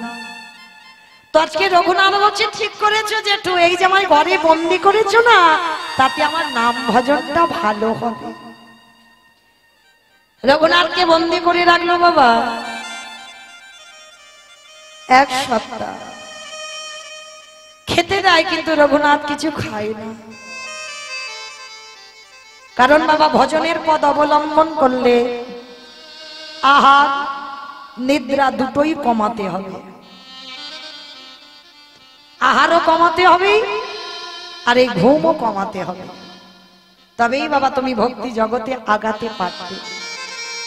তো আজকে লক্ষ্য করে দেখেন রঘুনাথ 1 সপ্তাহ কিছু খাচ্ছে না। হ্যাঁ গো, বংশের একটাই প্রদীপ্ত, কষ্ট হবে না? হিরণ্যদাস খবর পেয়েছে, খবর পেয়ে ছুটে এসেছে, রঘুনাথ, রঘুনাথ, শুনলাম তুমি নাকি 1 সপ্তাহ কিছু খাচ্ছ না, তুমি নাকি যা যা দিচ্ছে সব নাকি ফেলে দিচ্ছ, কেন করছো বাবা তুমি এমন? তুমি আমাদের একটা প্রদীপ কেন বোঝো না? অনেক সাধ্য সাধনা করে আমার রাধারানীর কৃপাতে তোমায় পেয়েছি, তুমি যদি এইভাবে পাগলের মতো আচরণ করো। ঠিক বলেছো জেঠু, আশীর্বাদ করো সত্যি যেন আমি পাগল হয়ে যাই। তুমি আমায় আশীর্বাদ করো আমি যেন সত্যি পাগল হয়ে যাই। পাগল হলে তো কেউ আর ঘরে বেঁধে রাখবে না, আমায় ছেড়ে দেবে। রঘুনাথ কি হয়েছে বাবা তোমার? আচ্ছা ঠিক আছে, আমি তোমার জ্যাঠামশাই বলছি। রঘুনাথ আচ্ছা বলো তো তুমি আমার কাছে কি চাও? জ্যাঠামশাই দেবে, দেবে, আমি যা চাইবো তোমার কাছে দেব বাবা, দেব। তুই একবার বল, তোরা এই কষ্ট আমি আর দেখতে পাচ্ছি না, তুই যে এবার মরে যাবি, তোর কঙ্কাল সারে দেখো আমি আর দেখতে পাচ্ছি না। বল না বাবা তুই আমার কাছে কি চাস? ওই রকম করে নয় জেঠু, আগে ত্রিসত্য করো, আমি যা তোমার কাছে চাইবো তাই দেবে। ঠিক আছে বাবা, আমি ত্রিসত্য করলাম, তুই আমার কাছে যা চাইবি আমি তোকে দেব, দেব, দেব। মনে রেখো জেঠু, তুমি কিন্তু ত্রিসত্য করেছো, আমি যা চাইবো তাই দেবে। তাহলে দাও, কৃষ্ণ এনে দাও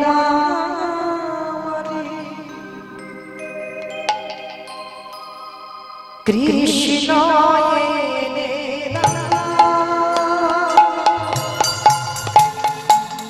কৃষ্ণ এনে দাও আমায়, কৃষ্ণ এনে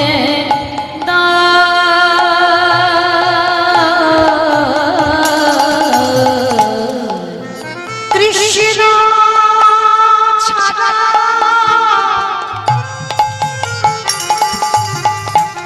প্রাণে বাঁচে না।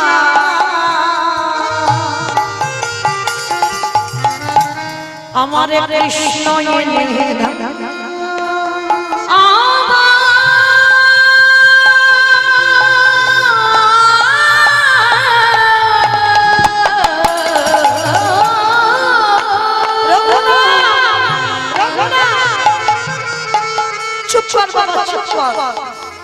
ওই কৃষ্ণ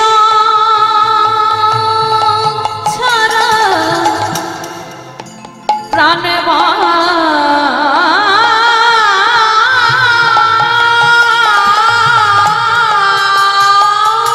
না। আমায় কৃষ্ণ এনে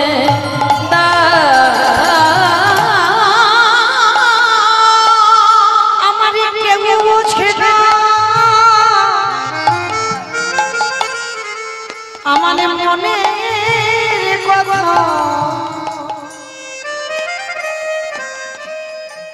বলে বয়ানি করি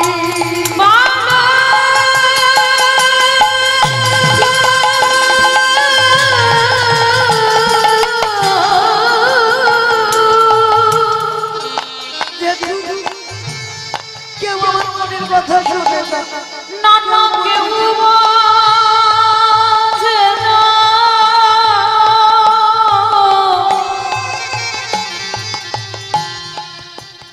আমার মনে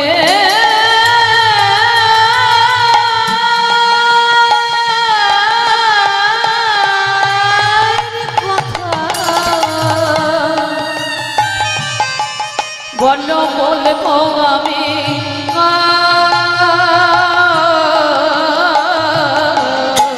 কৃষ্ণ এনে দাও আমার, কৃষ্ণ এনে কৃষ্ণ এনে দাও আমায়, কৃষ্ণ এনে এনে দাও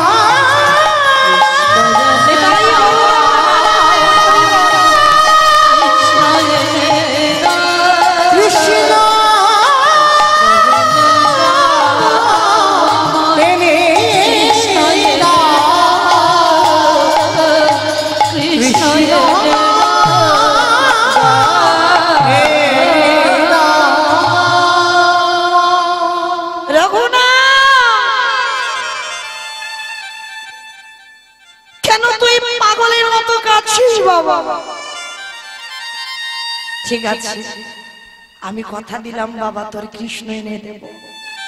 গুরুদেব বলদেব আচার্য খবর পেয়েছে রঘুনাথ কৃষ্ণ বলে কেঁদে কেঁদে এক সপ্তাহ কিছু খাওয়া দাওয়া করেনি। বলদেব আচার্য ছুটে এসেছে, কঙ্কাল সার দেহ তো কিছু খাইনি না। রঘুনাথকে কোলের উপরে বসিয়েছি,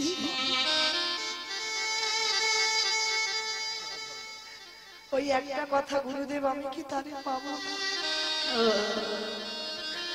বলো না গুরুদেব আমি কি তারে পাবো না? আমি কোথায় গেলে তাকে পাবো একবার বলে দাও। আমার যে মন মানে না, আমার মন মানে না। কৃষ্ণ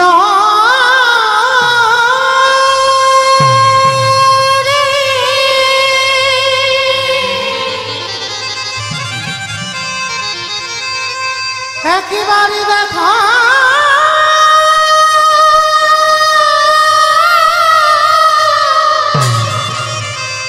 দেখা দে,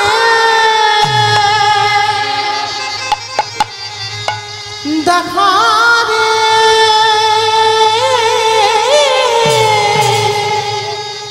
হরে কৃষ্ণ কৃষ্ণ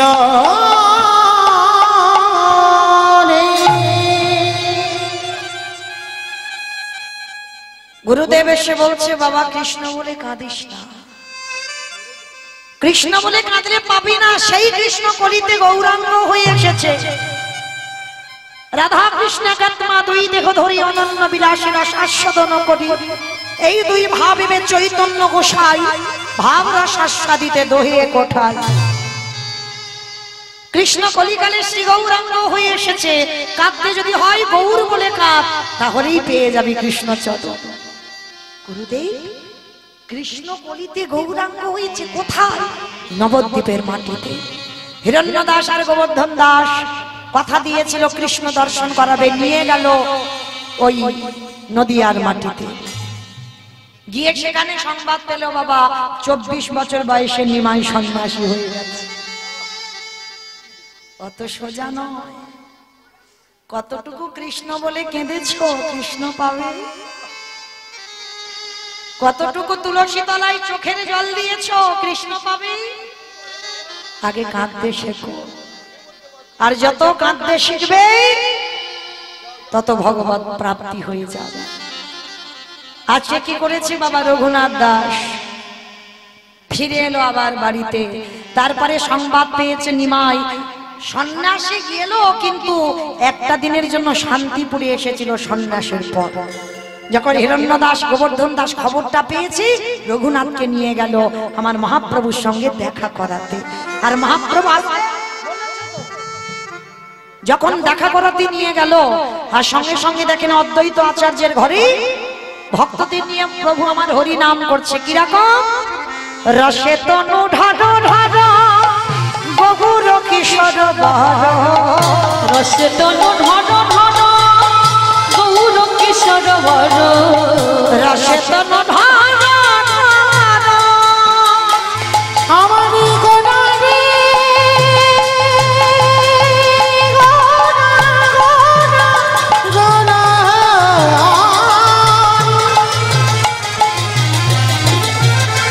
আই গৌর হরি বল প্রাণের গোনারি গৌরা।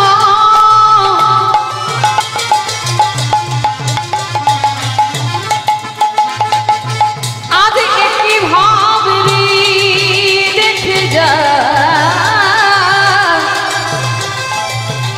ওই নদে বাসি দেখে যা। আস্তে অমাইরা যারা সিরিয়াল টিরিয়াল দেখো, আধ ঘন্টা তো সিরিয়াল হয়, হয়তো আধ ঘন্টা গোটা হয়, হয় না?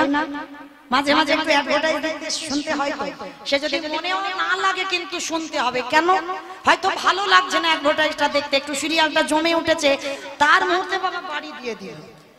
অ্যাডভার্টাইজ দিল কিন্তু দেখতে হবে। ঠিক তদ্রূপ কেন দেখতে হবে? ওই কোম্পানিগুলো তো বাবা এই সিরিয়ালটা দিচ্ছে, যতই না বলো না কেন কিন্তু দেখতে হয়। ঠিক তদ্রূপ আমার এই কমিটি দাদা ভাইরা অনেক কষ্ট করে এই হরিবাসরটা সাজিয়েছে।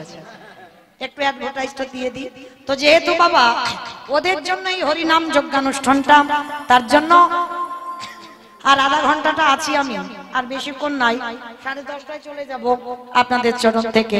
তো এর মধ্যে আমার এই দাদা ভাইরা অনেক কষ্ট করে, অনেক পথ পরিশ্রম করে এই হরিবাসরটা প্রতি বছরের ন্যায় সাজায়। তো তার জন্য কিছু অর্থের দরকার।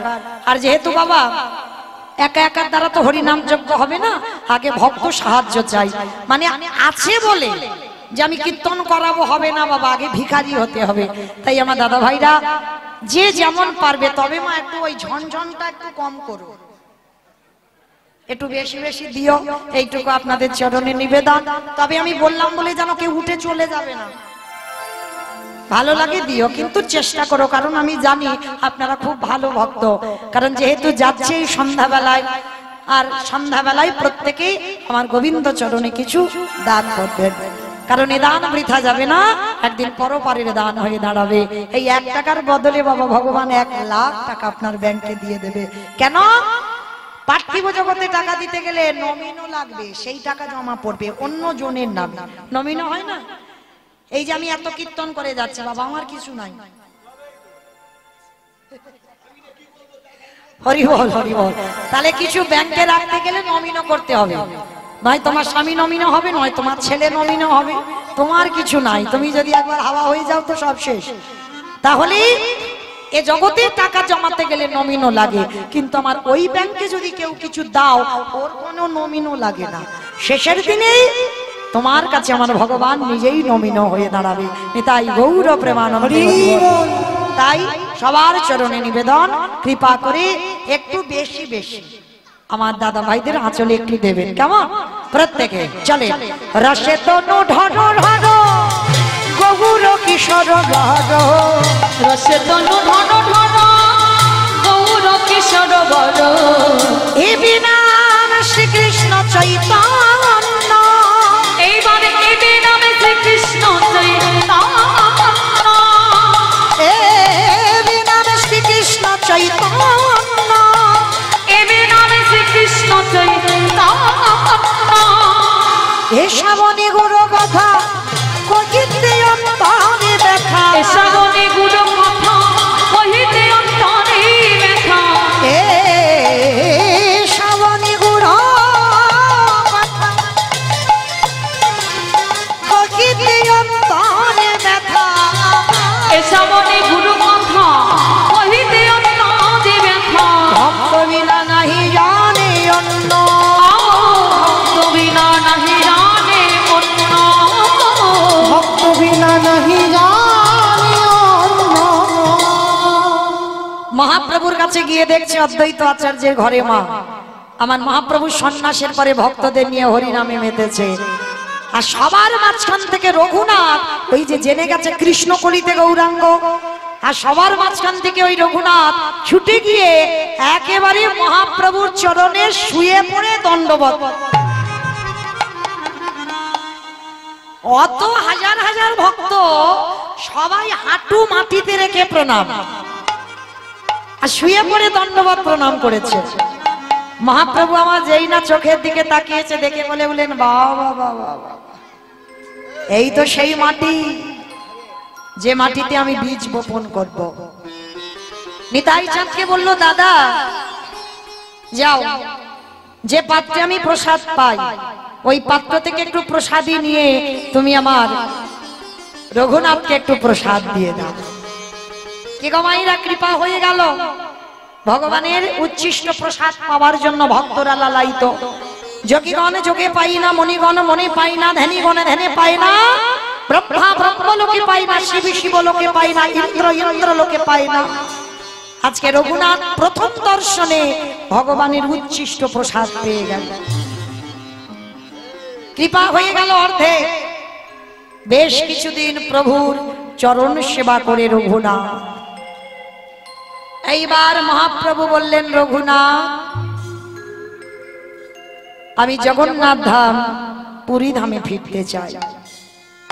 যাও, তুমি তোমার আদি সপ্তগ্রামে তুমি তোমার বাবার বাড়িতে ফিরে যাও।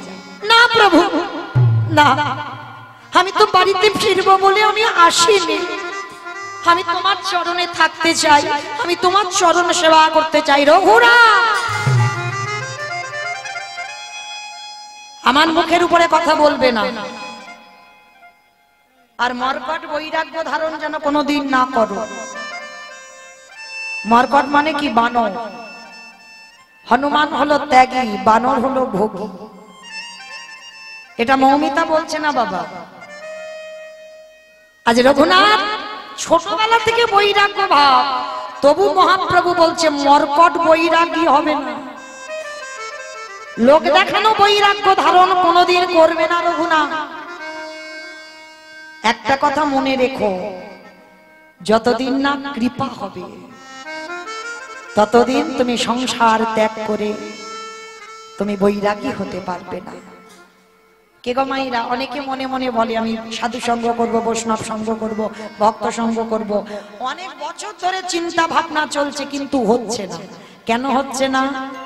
টাইম লাগবে, এখনো তোমার কৃপা হয়। আর কৃপা যেদিন হবে তোমাকে যেতে হবে না গুরু চরণে, গুরু এসেই তোমার কাছে ধরা দিয়ে দেবে। কৃপা যেদিন তোমার হয়ে যাবে তাই রঘুনাথকে বলছে, রঘুনাথ ঘরে ফিরে যাও। ঘরে ফিরে গিয়েই পড়াশোনা করেছো, বড় হয়েছো, শিক্ষিত হয়েছো, বাবার জায়গা জমি দেখভাল করো, রাজত্ব দেখভাল করো, জমিদারি দেখভাল করো, তাতে তোমার মঙ্গল হবে।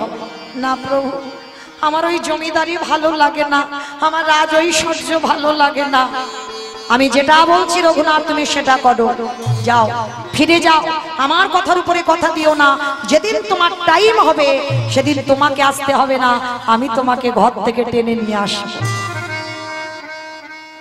বেশ, প্রভুর চরণে প্রণাম করে চলে আসছে রঘুনাথ নিজের ঘরে। নৌকায় উঠেছে, নৌকায় উঠে বলছে, দয়া একদিন না একদিন তোমার প্রত্যেকের এই ভব নদী পার হতে হবে, তাই না? কেউ চিরস্থায়ী নয়, ক্ষণস্থায়ী। মৃত্যু দরজায় দাঁড়িয়ে আছে, এই ঢুকলো বলে কথা, ও সবার বাড়িতে ঢুকবে বাবা, চিন্তার কারণ নাই। হ্যাঁ, মৃত্যু দরজায় আছে সেটা নিশ্চিত ভেবে যাও। আজ আছো, কাল নাই। তাহলে আজকের কীর্তন শুনছো, কালকে যে শুনবো এই গ্যারান্টিটা কিন্তু দিতে পারবে না। মানে এই যে রাত যাবে, এই রাতের মধ্যে যদি হার্ট একদম, কালকে আর হবে?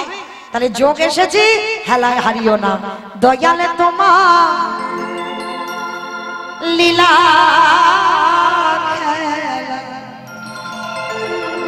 দয়ালে তো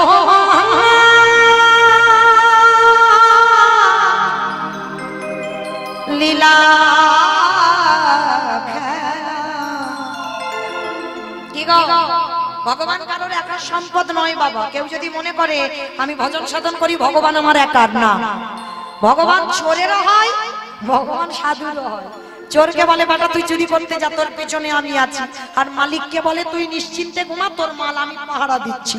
ও বেটা সবার বোঝা বড় ভাই, দিনের বন্ধু করুণা সিন্ধু বাঁকা শ্যামরা, দিনের বন্ধু করুণা সিন্ধু বাঁকা শ্যামরা, দয়ালে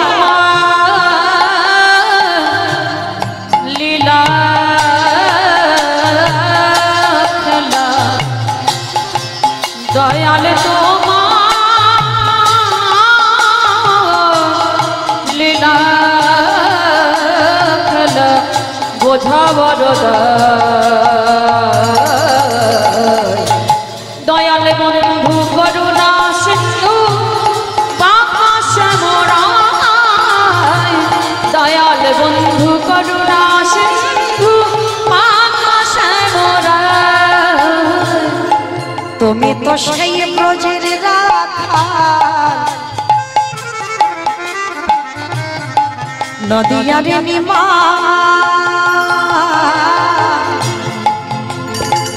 কৃষ্ণ প্রিয়ার বুকে যশোদার জীবন,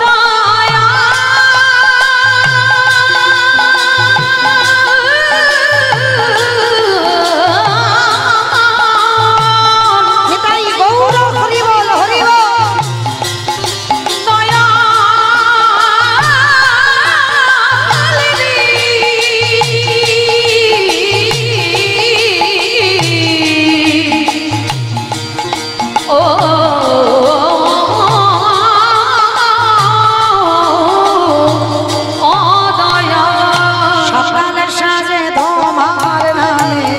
সকল সাধে তোমার দয়াল সুখ সারিগা, দয়াল বন্ধু করুণা সিন্ধু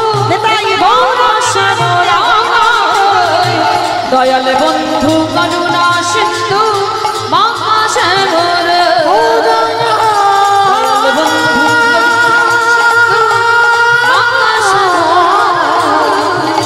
দয়াল বন্ধু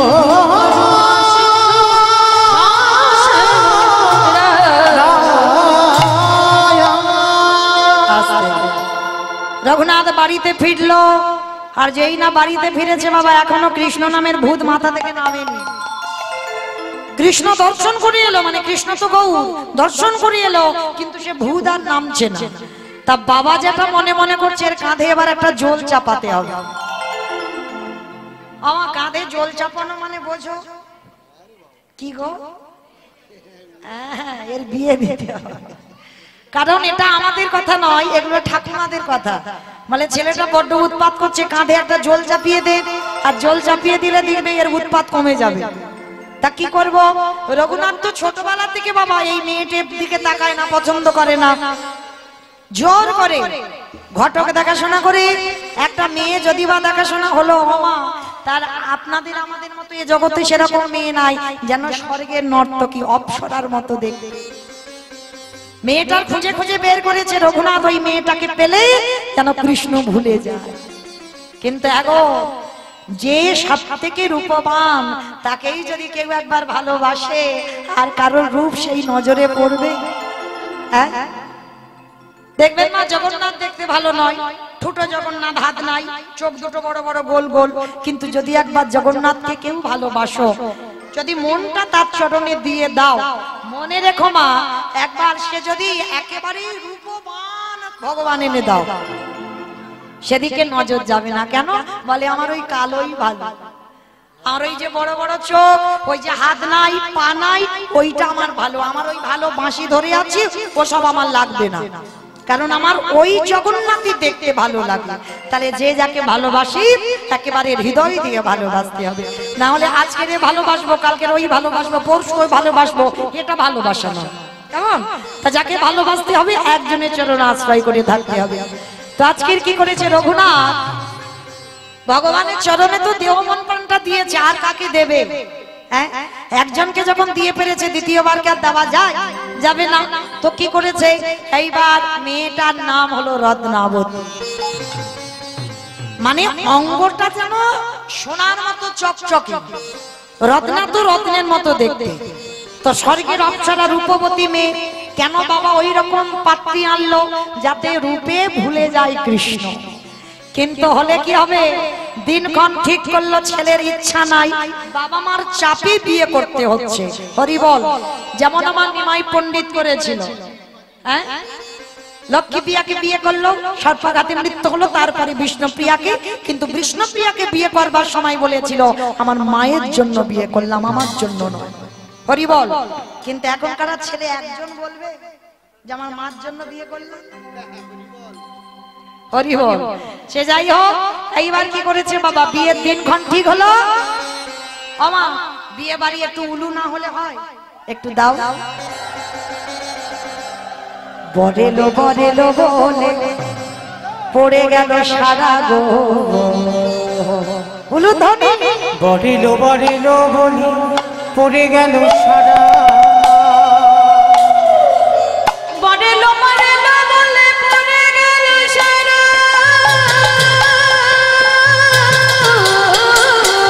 বরেলো বরেলো বলে পড়ে গেল সারা। ও বরেলো বরেলো বলে পড়ে গেল সারা, তারা প্রতিবেশী গণ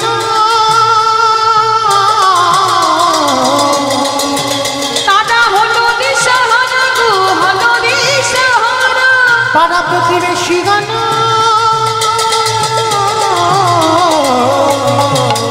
সব হলো দিশাহারা গো, হলো দিশাহারা। ঢাকে বাজে ঢোলক বাজে, ঢাক বাজে ঢোলক বাজে, মাদলে দিলো। ও ঢাকে বাজে ঢোলকে বাজে মাদলে দিব, ঢাকে বাজে ঢোলকে বাজে মাদলের রঙ্গ, ঢাকে বাজে ঢোলকে বাজে মাদলে দিব, শঙ্খ ধ্বনি উলুধ্বনি আগে করে নারে গুণ, করে নারে গুণ, আনন্দ যার ধরে না, আনন্দ আর ধরে না, আনন্দ যার ধরে না, আনন্দ আর ধরে না, ভাগিতে বিবাহেতে আনন্দ যার ধরে না। ওদের ভগবানের বিবাহেতে আনন্দ আর ধরে না। শুভ দিন, শুভক্ষণ, শুভ লগ্নে বিবাহ সম্পূর্ণ হয়ে গেল। বিয়ে হলো, পরের দিন হলো কাল রাত্রি, তারপরের দিন হলো ফুলসজ্জার রাত। রঘুনাথ নিরজনে বসে বসে কাঁদছে। কি গো মাইরা, বিয়ে দিনে বউ ভাতের দিনে মেয়েরা কান্নাকাটি একটু করে কেন? এই যে বাপের বাড়ি থেকে সবাই যায়, কিছুক্ষণের জন্য দেখা হয়, চলে আসে। তবে মা এখনকার দিনে মেয়েরা আর কাঁদে না, ও অনেকবার যাতায়াত হয়ে যায়, তাই না? এখন আর কাঁদে না, কিন্তু তখনকার দিনে বাবা এই বউ ভাতের দিন যখন বাপের বাড়ির লোকজন চলে আসতো, পাগলের মতো কাঁদতো। কেন? একাকী হয়ে গেল, তাই না? এই জন্য কাঁদে। তাহলে প্রত্যেকটা মেয়ে বাসর ঘরে কাঁদে, কিন্তু আজকের জিনিসটা একেবারে উল্টে গেছে। বাসর ঘরে এক কোণে বসে রঘুনাথ কাঁদছে। কি গো, সে মেয়ে কাঁদবে কোথায়? ওদিকে বর বসে বসে কাঁদছে। আচ্ছা মা বলো তো দেখি, ওই ফুলসজ্জা রাতে যদি কারো স্বামী বসে বসে কাঁদে, কি বুঝবে? বউ পছন্দ হয়নি, নিশ্চয়ই প্রেম টেম করা আছে, তাকে পাইনি বলে বাবা জোর করে বিয়ে দিয়েছে, ওই জন্য কান্নাকাটি করছে। কিন্তু না, রঘুনাথ তো তেমন ছেলে নয়। এইবার রত্নাবতী চরণে প্রণাম করে প্রশ্ন করলো, একটা কথা মনে রেখো স্বামী, আমি তোমার বউ নয়, আমি তোমার স্ত্রী নয়, আমি তোমার সহধর্মিণী। এতগুলো মেয়ে আছে, আমরা তো বউ হয়েছি, আমরা স্ত্রী হয়েছি, আমরা সহধর্মিণী নয়। সহধর্মিণী তাকে বলে স্বামী ধর্মের কাজে যিনি সাহায্য করে। স্বামী অসৎ পথে যাবে, তোমাকে টেনে আনতে হবে সৎ পথে, তোমাকে তৈরি করতে হবে, তাকে কৃষ্ণ ভজনের পথে ঠেলে দিতে হবে। আর যদি না পেরেছ তো তাহলে বাবা তুমি বউ হবে, স্ত্রী হবে, তুমি সহধর্মিণী নয়। মর্তের মাটিতে সতী অনুসুয়া জগৎকে স্বামী সেবা করে মহাসতী হয়ে দেখালো। একটাই মন্ত্র ছিল, ওম পতি পরমেশ্বরায় নমঃ। আর দ্বিতীয় কোন মন্ত্র নয়, এই মন্ত্র জপে ব্রহ্মা বিষ্ণু মহেশ্বরকে সন্তান রূপে পেয়েছিল। তাহলে একটা মন্ত্র, ওম পতি পরমেশ্বরায় নমঃ। তবে বাবা একটা কথা বলি, শুধু মেয়েরা স্বামী সেবা করে সতী হবে, কিন্তু স্বামীদের তো তেমন হতে হবে। অনুসুয়ার স্বামী অত্রিমুনিটা কেমন ছিল সেটা তো দেখতে হবে। তো আজকের ওই রাতের অন্ধকারে রত্নাবতী বলেছিল, বলো তুমি কার জন্য কাঁদছো, কার জন্য তুমি এত কষ্ট পাচ্ছ, আমায় বলো, আমি তোমাকে তার কাছে পাঠিয়ে দেব। পারবে না, পারবে না রত্নাবতী, জীবনে তুমি পারবে না। স্বামী তুমি আমায় চেনো না, একটা কথা মনে রাখো। আচ্ছা আগে বলো তো দেখি, তোমার সঙ্গে আমার বিয়েটা হয়েছে কেন? রত্নাবতী বলল, তোমাকে কৃষ্ণ ভোলাবার জন্য। বাহ, তার মানে তুমি জেনেই আমায় বিয়ে করেছো? হ্যাঁ, কিন্তু আমি কেন তোমাকে কৃষ্ণ ভোলাতে যাচ্ছি? তুমি আমায় চেনো না স্বামী, বলো তুমি কার জন্য কষ্ট পাচ্ছ? এই রাতের অন্ধকারে আমি নিজে তার কাছে তোমাকে পাঠাবো। পারবে না রত্নাবতী? বললাম তো পারবো, তুমি একবার তার নামটা বলো। রত্নাবতী ভেবেছিল অন্য কোন নারীর নাম বোধহয় বলবে, কিন্তু কোনোদিন ভাবেনি রত্নাবতীর স্বামী রঘুনাথ আজকের এই কথাটা বলবে। রত্না, ত্রিসত্য করো, আজ ফুলসজ্জা রাতে প্রত্যেকটা নারী তার স্বামীর কাছে চায়, আমি স্বামী হয়ে তোমার কাছে চাইব, তুমি দিতে পারবে? রঘুনাথের কথা শুনে বলেছিল, পারবো। বলো তুমি কি চাও, দাও। এই রাতের অন্ধকারে এই ঘর থেকে বের করে আমাকে কৃষ্ণ চরণে পাঠিয়ে রত্নাবতী গো,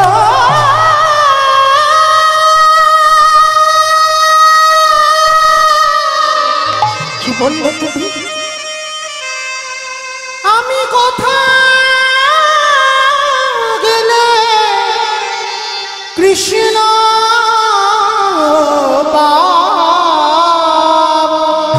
এনে দাও আমার কৃষ্ণ। তুমি বলে দাও ও গো রাতেরা গো,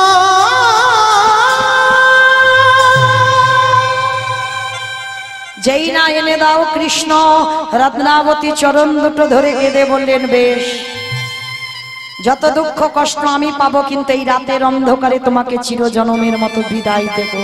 তোমার বাবা জ্যাঠা জানতে পারবে না, কেউ জানতে পারবে না, এই রাত্রিবেলা তুমি সংসার থেকে চলে যাও।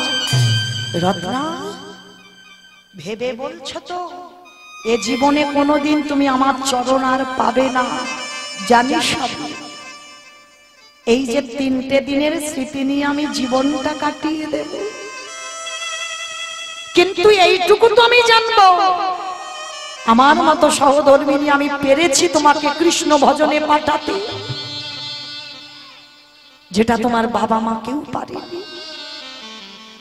বেশ, আমি আসি রত্নাবতী। শোনো স্বামী, চলে যাওয়ার সময় একটা কথা দিয়ে যাও, কোনদিন যদি কৃষ্ণ শোনে তোমার দেখা হয়, আমার নামটা একবার তুমি তার চরণে জানি। আমি চলে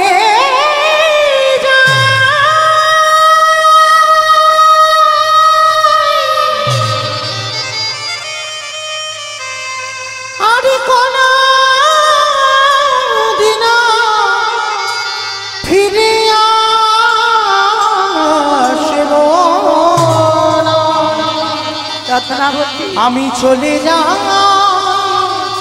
ওগো রত্না গো।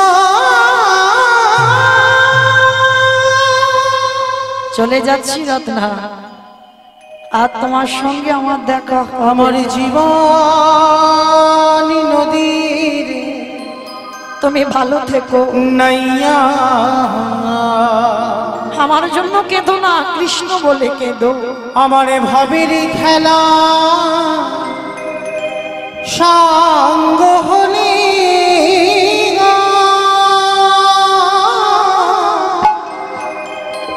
দিও পার করিয়া আমার জীবন নদীরে নাইয়া। আমার জীবন নদী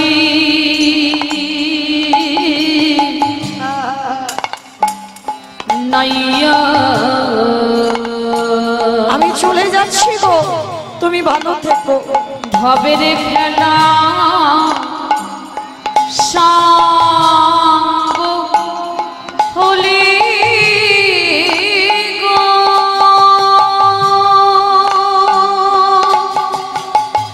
ও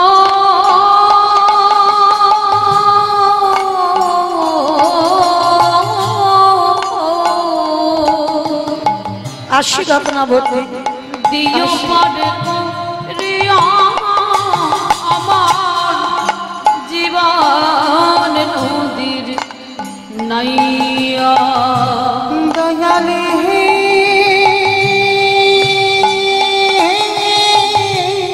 আমি আসছি প্রভু তোমার কাছে, আসছি।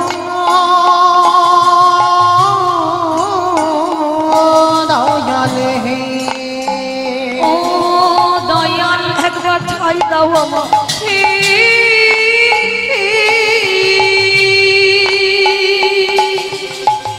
হে,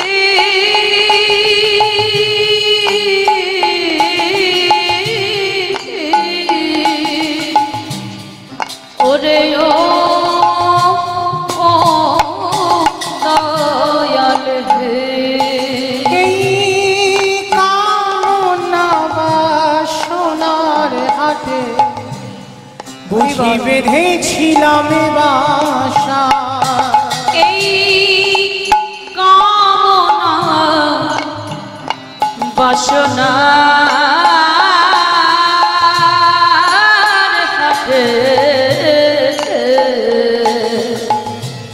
বুঝি বেঁধেছিলাম বাসা। সবই অচলে হবে আমার যাওয়ারি কানে গো, দেখি নাই ভাবিয়া আমার নেতাই গৌর জীবন নদীর নাইয়া। আমার জীবন নদী নাইয়া,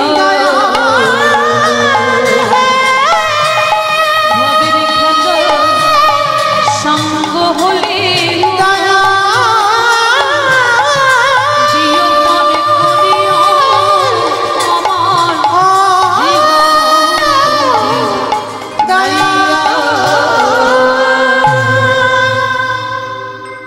চিরজনমের মতো রত্নাবতী বিদায় দিল স্বামীকে। ছুটে চললো জগন্নাথ ধাম, পুরী ধাম। পরের দিনে বাবা খবর পেল যে রঘুনাথ পুরী ধামে আছে। ছেলেকে আর তো ফিরিয়ে আনতে পারবে না বাবা, ছেলে যেখানে গিয়েছে। বাধ্য হয়ে বাবা জ্যাঠা অর্থ, বস্ত্র, অন্ন, ব্যঞ্জন যা যা দরকার এই সপ্তগ্রাম থেকে পুরী ধামে পাঠাতো। আর রঘুনাথ ওই বাবা জ্যাঠা পাঠানোর জিনিসগুলো ভক্ত সেবা দিত, অর্থদান, বস্ত্রদান, বৈষ্ণব সেবা রঘুনাথ পুরী ধামে করত। এই জায়গাটা একটু খুব দামি কথা বলবো বাবা, একটু শুনতে হবে। প্রতিদিন ওই বাবা জ্যাঠার পাঠানো অর্থ রঘুনাথ পুরীতে দান করে, কিন্তু এতে আমার মহাপ্রভুর পছন্দ নয়। কেন পছন্দ নয়? একটা কথা মনে রেখো মা, কারোর যদি কিছু দিতে হয় ডান হাত দেবে, বাম হাত যেন জানতে না পারে। যদি বলবেন বাবা এটা মৌমিতা জ্ঞান দিচ্ছে না, কেউ যেন ভুল করে বুঝবেন না যে আমি বড় বড় কথা বলে যাচ্ছি। এটা আমার মহাপ্রভু রঘুনাথকে শিক্ষা দিয়েছেন। ওর বাবা জ্যাঠা অন্নদান, বস্ত্রদান, অর্থদান করে বলে ওর বাবা জ্যাঠার বড় অহংকার। দেখবেন বাবা আছে স্টেজ তৈরি করে না, আর স্টেজের উপরে উঠে অনেকে বাবা নাম ধরে ধরে, যারা গরিব দুঃখী তাদের নাম ধরে ধরে স্টেজে ডাকে, কম্বল দান করে, বস্ত্র দান করে, অর্থ দান করে, করে না? কিন্তু মনে রেখো এটা দান নয়, এইটা সেই মানুষটাকে অপমান করা হয়। কেন? সবার সামনে ডেকে বাবা তার নাম ধরে সবাইকে চিনিয়ে দেওয়া হচ্ছে ও গরিব, ও খেতে পায় না, ও পড়তে পারে না। দিতে যদি হয় রাতের অন্ধকারে কাউকে কিছু দিয়ে এসো, লোকালয়ে কেউ জানার প্রয়োজন নেই, যে জানবার সে তো জানবে আমি দান করেছি কি করিনি। তাহলে লোকের জানার প্রয়োজন নেই, যাকে জানাবার দরকার তাকে জানিও, কিন্তু কাউকে ডেকে অপমান করার অধিকার তোমার নেই। এটা মহাপ্রভু বলছে রঘুনাথ যে পুরীতে ওই বৈষ্ণব সেবা, অর্থদান, বস্ত্রদান এটা আমার পছন্দ নয়, এটা আমি পছন্দ করি না যে আমার রঘুনাথ এই রকম করুন। রঘুনাথের কানে গেল, আর যেই না গেল রঘুনাথ বাবা জ্যাঠাকে খবর পাঠালো যেন কে আমার জন্য পুরী ধামে কিছু না পাঠায়, আর যদি পাঠায় আমি ওই সমুদ্রে সব ফেলে দেব। মহাপ্রভুর বাক্য শিরোধার্য করলো রঘুনাথ কিছু আর নেয় না। তাহলে কি করে খায়? ওই পুরী ধামে দাঁড়ে দাঁড়িয়ে ভিক্ষা করে।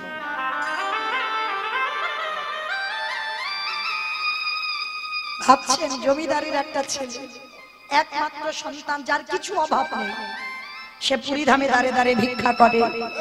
মহাপ্রভু স্বরূপ দামোদরকে ডেকে বলেছিল, স্বরূপ তুমি রঘুনাথকে গিয়ে খবর পাঠাও, ও যে লোকের দাঁড়ে দাঁড়ে ভিক্ষা করে খায় এটাও আমার পছন্দ নয়।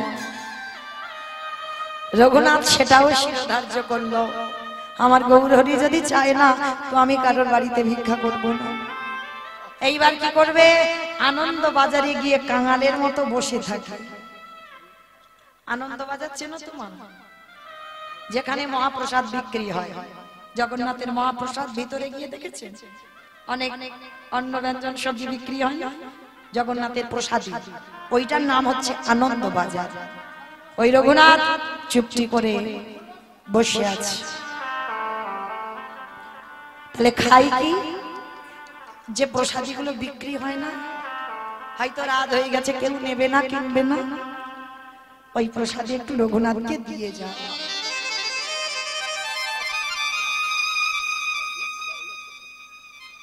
রঘুনাথ সেইটুকু একটু সেবা করে। মহাপ্রভু স্বরূপের দ্বারা আবার খবর দিল রঘুনাথ যে ওই বাজারে বসে অযাচিত ভাবে হাত পেতে কিছু খাবে, এটা আমার পছন্দ নয়। রঘুনাথ সেটাও শিরোধার্য করলো, যে প্রভু যখন চাইছে না তো আমি খাবো না। তাহলে এবার চলবে কি করে বাবা? মন্দিরের সিংহ দুয়ারে চুপটি করে বসে আছে। কতদিন না খেয়ে থাকবি? তাও 4-5 দিন হয়ে যাচ্ছে, এবার আর শরীর চলছে না, বড় কষ্ট হচ্ছে, বড় জ্বালা, বড় যন্ত্রণা।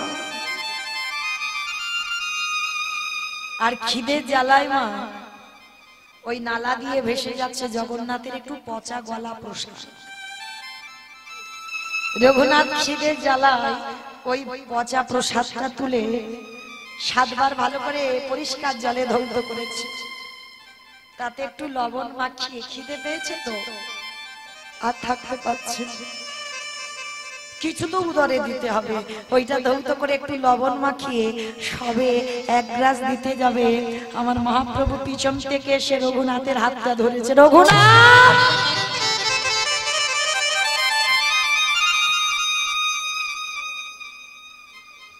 আমায় দিবি না? গৌরী, এ তো পচা গলা প্রসাদ, এ তো পচে গেছে, নষ্ট হয়ে গেছে। এই বোকা, প্রসাদ কোনদিন পচে? প্রসাদ কোনদিন পচে না, প্রসাদ প্রসাদই থাকে। আর সেটা যখন ভক্ত উচ্ছিষ্ট করে দেয় সেটা মহাপ্রসাদ হয়ে যায়। ভগবান খুঁজে বেড়ায় একজন শুদ্ধ বৈষ্ণব, ভগবান খুঁজে বেড়ায় একজন শুদ্ধ ভক্ত, যে ভক্তের উচ্ছিষ্ট পাওয়ার জন্য ভগবান লালায়িত। তো আজকে রঘুনাথ যেই না প্রসাদীটা বদনে দেবে, মহাপ্রভু ওই হাতটা ধরে বদন থেকে কেড়ে নিয়েছে, আমায় একটু দে। আর রঘুনাথ বলছে, প্রভু তুমি এই প্রসাদ পাবে? হ্যাঁ, আমি তোরই উচ্ছিষ্ট পাবো। অরে রঘু,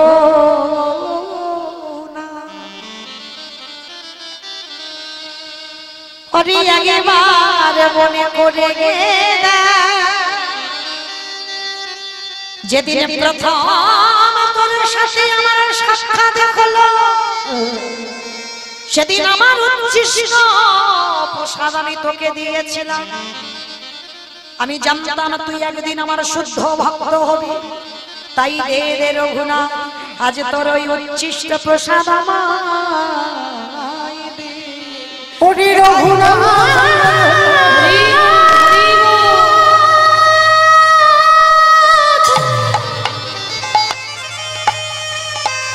আমি যে ভক্ত বড় ভালোবাসি, আমি যে ভক্ত ছাড়া রহিতে না।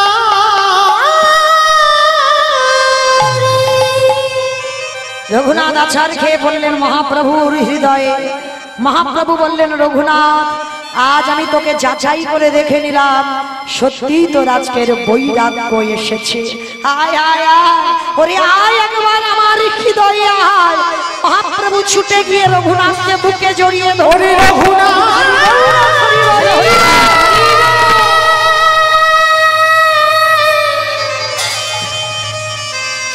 আয় আয় আমার হৃদয়ে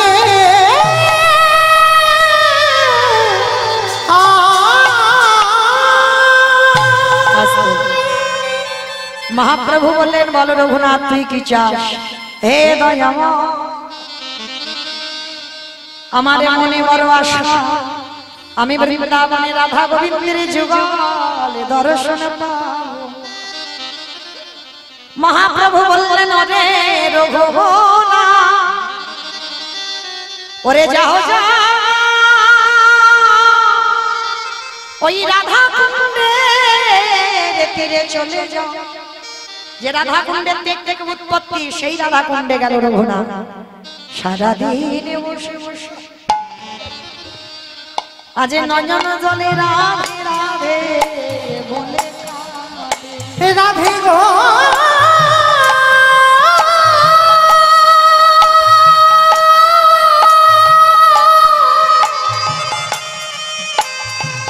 ও গো করুণা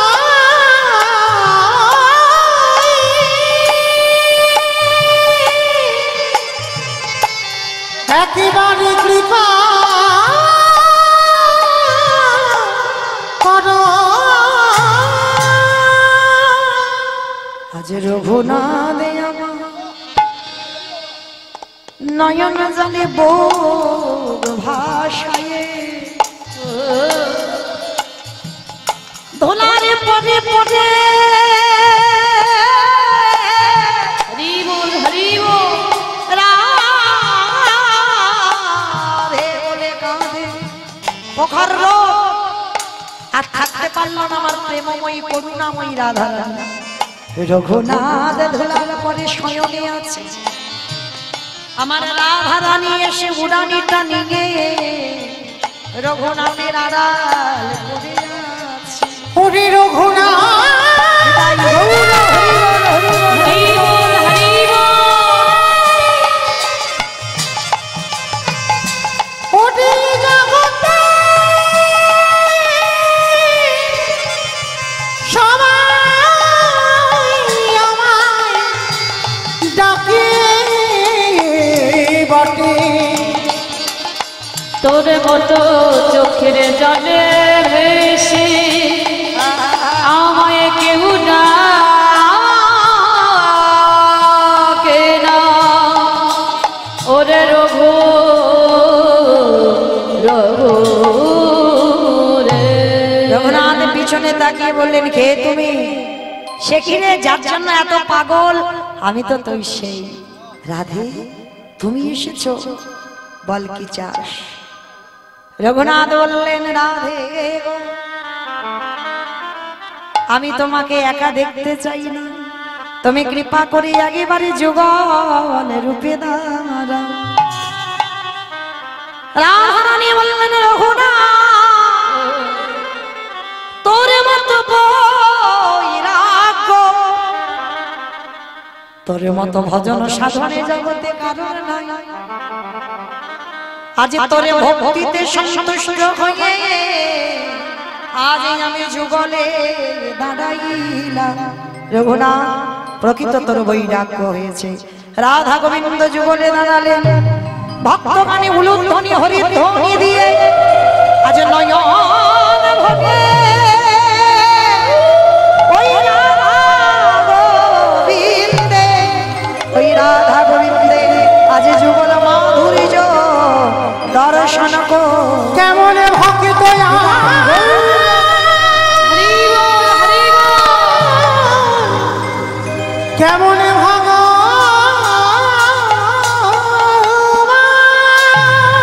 আমি ভক্ত বড়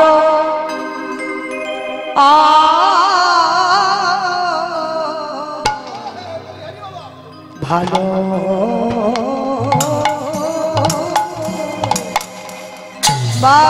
বাসি আমি ভক্তবার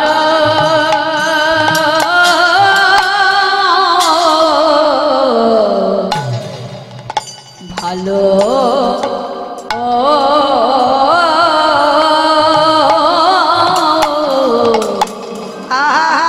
ভালোবাসি তাই তো যুগে যুগে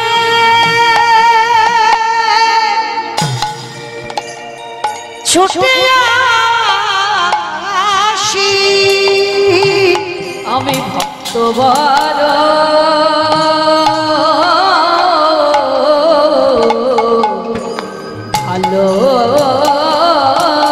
ভালোবাসি রাধা গোবিন্দ যুগলে দাঁড়ালেন ভক্তগণ সবাই মিলে যুগলে দর্শন করলেন স্বামীর বামে ও স্বামীর বামে স্বামীর বামে দাঁড়াইল নবীন কিশোরী গো ও স্বামীর বামে দাঁড়াইল নবীন কিশোরী স্বামীর বামে দাঁড়াইল নবীন কিশোরী গো ওই স্বামীর বামে দাঁড়াইল নবীন কিশোরী আমি ললিতা বিশাখা লাগি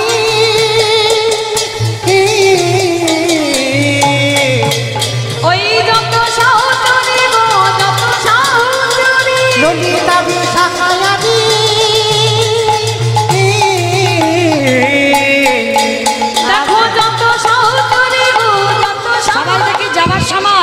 একবার হাত দুটো তোলো তো দেখি আমার সবাই।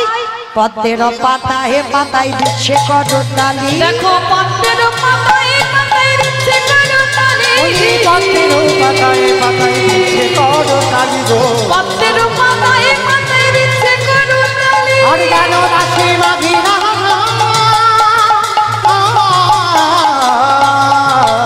ওই চরণ মাধুরী গো চরণ মাধুরী, যেন রাশি মাঘিরা ওই চরণ মাধুরী গো চরণ মাধুরী। নিতাই গৌর হরি বল, নিতাই গৌর হরি বল, গৌর হরি বল, গৌর হরি বল, গৌর হরি বল। আস্তে আমাইরা সবাই একটু আমার সঙ্গে বলবে, নাম বলবে, দু হাতে তুলে বলে রে কৃষ্ণ নাম, করিবে রে তোর সকল মনস্কাম। আমি বলবো তারপর সবাই বলবে, হরে কৃষ্ণ কৃষ্ণ কৃষ্ণ হরে হরে, হরে রাম